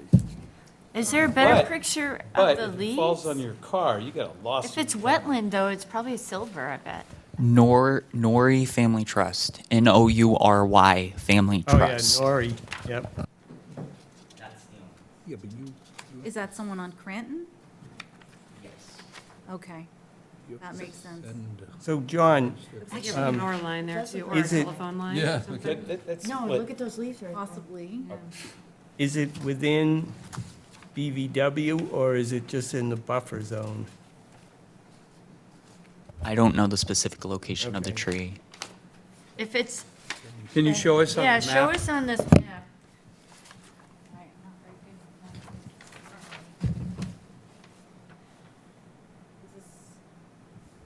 If that's So that's your Main house. Street, that's Cranton, Okay, yeah. that's your house. This is my house, so it's right about Oh, it's there. right in the wetlands, okay. Yeah, but it's a Norway maple, it's invasive species, so it'd be doing Well, the you world a think favor. I don't hate them as much as you do? I'm the one that wanted It's to over come up here. with a plan to let people very easily. You wanted a bounty on them. Yes, I agree. Hate is a strong word. And then cut them up and split them and bring them to my house when Yes. they're dry. Yes. Um, How do we make that happen then? Well, so what do you Well, we want to don't. do? Well, I was advised to have the tree come down. Yes. But you But I can't was cut like, down a I tree on can't. somebody else's hot property. Right, whether it was wetlands or someone else's property. I was like, I can't touch that tree, right? Well, wetlands, we have a say in that, so, but if it's not your property, we don't have a say in that. So I was hoping you would advise me as to Okay, you want the tree down. By before it one- falls on my car, I would Yeah. like that. Do you have contact information for this trust? Is there an address? Because you might just want to send a letter saying there's a risk that a tree on your property will cause extensive damage to my property. I think it's a Norway maple. See that leaf right there? Yeah. Does your insurance cover that? If not, may I suggest Steve Collins? Right, take it down. I don't see any contact information on the town's The Board of assessing Assessors system. probably, Yeah, or the but they tax do. department probably Yeah, has. you'll have to go get, John, you'll have to get the address from them. Well, I have the only address provided is 6 Granton Avenue. right. So if the owner lives there, then that's the address. I guess we could find out. The tax department would know Okay. probably more whether it goes to a person or something else. Yeah, because they could be renting the place out or Yeah, something. yeah. But, I mean, I think your best bet is to say, you don't want this liability. Okay, Well, And then they, of course, would have to come, because if it looks like it's, where you pointed is right in the wetlands. And they'd have to come to us. And I know 2 people here who would say, cut that tree down right now. And probably some more. I would hug it. I mean, I wouldn't mind leaving a snag, but I at least want to cut it down. Well, snag's just gonna grow back. I'm not in Norway. Yeah, they will. Anyway, yeah. Have you seen some of the Norways I've cut Okay. down? If you want to send me an email tomorrow, and then I will reach out to the assessor and ask if she has any other contact You're right, information. it's still So. valuable. that'd be great. All right, No, they're Thank you. weeds. Yes, Thank you're you. right. thank you. I would, Thank you. I have things growing out. Do we ever get applications on behalf of someone else if they grant permission? Like, can a neighbor grant permission? yeah, we. People have yeah, done that, yeah. Yeah, we, actually, somebody on Cranton, wasn't Yeah, it? yeah. That whole, Oh, That yeah, whole that whole strip row of of ash people. trees. Yeah, on the other side of Cranton, I forget exactly where it was. Jill but was there, remember we Yeah. went there? Yes, yeah. They had a bunch of ash trees, right? yeah, Yes. so Yeah. if you get permission from the owner, then they may say, sure, but you would have to pay for it. Okay, Yeah. Or you could threaten them. And I mean, threaten them with the possibility of a big insurance claim. Yeah. I mean, by threaten, I mean advise them that they might be liable. That's what I meant by threaten. Yeah. okay. I would recommend contact your insurance company, Mm-hmm. let them know the situation, and they'll probably advise you in the proper way to handle this. Because if the tree falls on someone else's property, falls on your property and damages it, I believe your insurance company has to cover it. I believe that if you send a certified letter notifying them that they have a tree that's potentially going to fall and damage your property, According to your tree specialist. please, please Take care of take it. care of this. And if it's certified, that way you have proof that they've been notified and it falls and damages, then I believe that you can go after their insurance to pay for everything. Right, that makes sense. But you don't want it to come to that. Yes. Right, no, we don't want, But it's a motivating factor. Right. okay. All right, well, I appreciate all of your input. Thank you so much for your patience. Yeah, thank you. We should- No, it was interesting. Thank you. Thanks for being here. And I'll be in touch with you. Okay. All right, everybody have a great night. Cute house. So, John, if she can get permission to do it, then have either her or the owner of the property just do a GRDA and we can, Negative. no fee on that one. Yeah, yeah. And I really think we ought to be working on this. Submit your intention to cut down a Norway or a ash or whatever, and no charge, just get an okay. Yes, I agree with you. Maybe we should Get rid of go 'em. for the Groveland plant as poison ivy. All right, Not we too. moving right along. There's more? There have to be some items not reasonably anticipated. Oh, Any items not need, I don't have any. I have a question. Yeah. There's some discussion about having a pride flag raising for Groveland, because it's Pride Month, it's June, and we're going to bring it before Select Board in a couple weeks. I believe there's a flagpole at VZ Park. Would I, if I've already spoken to the director of VZ Park, do we need Conservation Commission approval to have a pride flag at VZ Park? Is it outside the 100-foot buffer? Well, Ba-dum-bum. do we have procedures and policies? I don't for the know. Does- flagpole?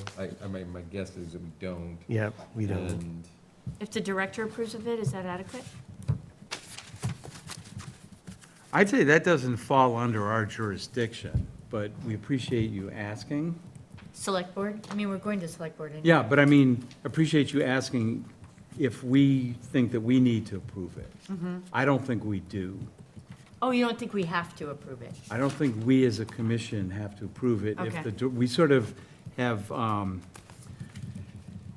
absolved, what's the word? We've Well, Delegated. delegated, thank you. Yes. We've delegated that responsibility don't- to the director we don't for vote day-to-day on operational signage decisions. that's Okay, put great. up, that Okay, Yeah, kind yeah. of great, stuff, great. so- Yeah. Okay, That's- thank you. as long That's, as- that's my All right, I gut just want- feeling on it. Thank you. I'm glad it's out there then. Well, Thank as you. long as we have a precedence where we haven't Oh, said, restricted signage Yeah, or yeah. anything like that, Yeah, I think that yeah. we can, we're okay.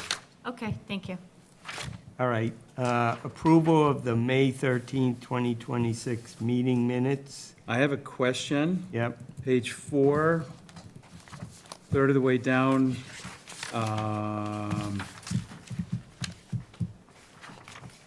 What did I do wrong here? Oh, come on, Terry. Move for negative determination? No. Board of people would Negative check. determination of his comment. Oh, come on. Terry Grimm and Michael Dempsey both acknowledge that some work associated with previous order of condition have been completed. There was the thing on Balch in Maine. Oh. So second little teeny paragraph, Terry Grimm stated certificate of completion should be filed. That's supposed to be a certificate of compliance? Compliance, yeah. Is that what I meant to say or did say, or? I think we just use it interchangeably, but I can change it to compliance. I think the. I've never official heard is- completion. No, compliance. Yeah, okay, so move to accept, that's the only thing I found that I was worried Second. about. Move to accept with that change. And you've seconded before I finished my motion. Any questions on any other items on the minutes? Feed rabbits. Hearing none, then we'll take a vote. All in favor of accepting the minutes from May, say aye. Aye. Aye. Okay. Next meeting, July 8th, move to Wait, adjourn. does the conservation agent have an update? I do not. Awesome. Don't be shy. Yeah, that already happened. We already, he already said he didn't have anything. Oh, sorry. That's why we went to minutes. Lo siento. Before we adjourn, John is going to spread out the documents that he wants us to sign. Please sign them so that John doesn't have to pursue you. And I need to go print two more that you approved. Get going. Stop talking, get going. Okay, all in favor of adjournment, say aye. Aye. Well, only Mike.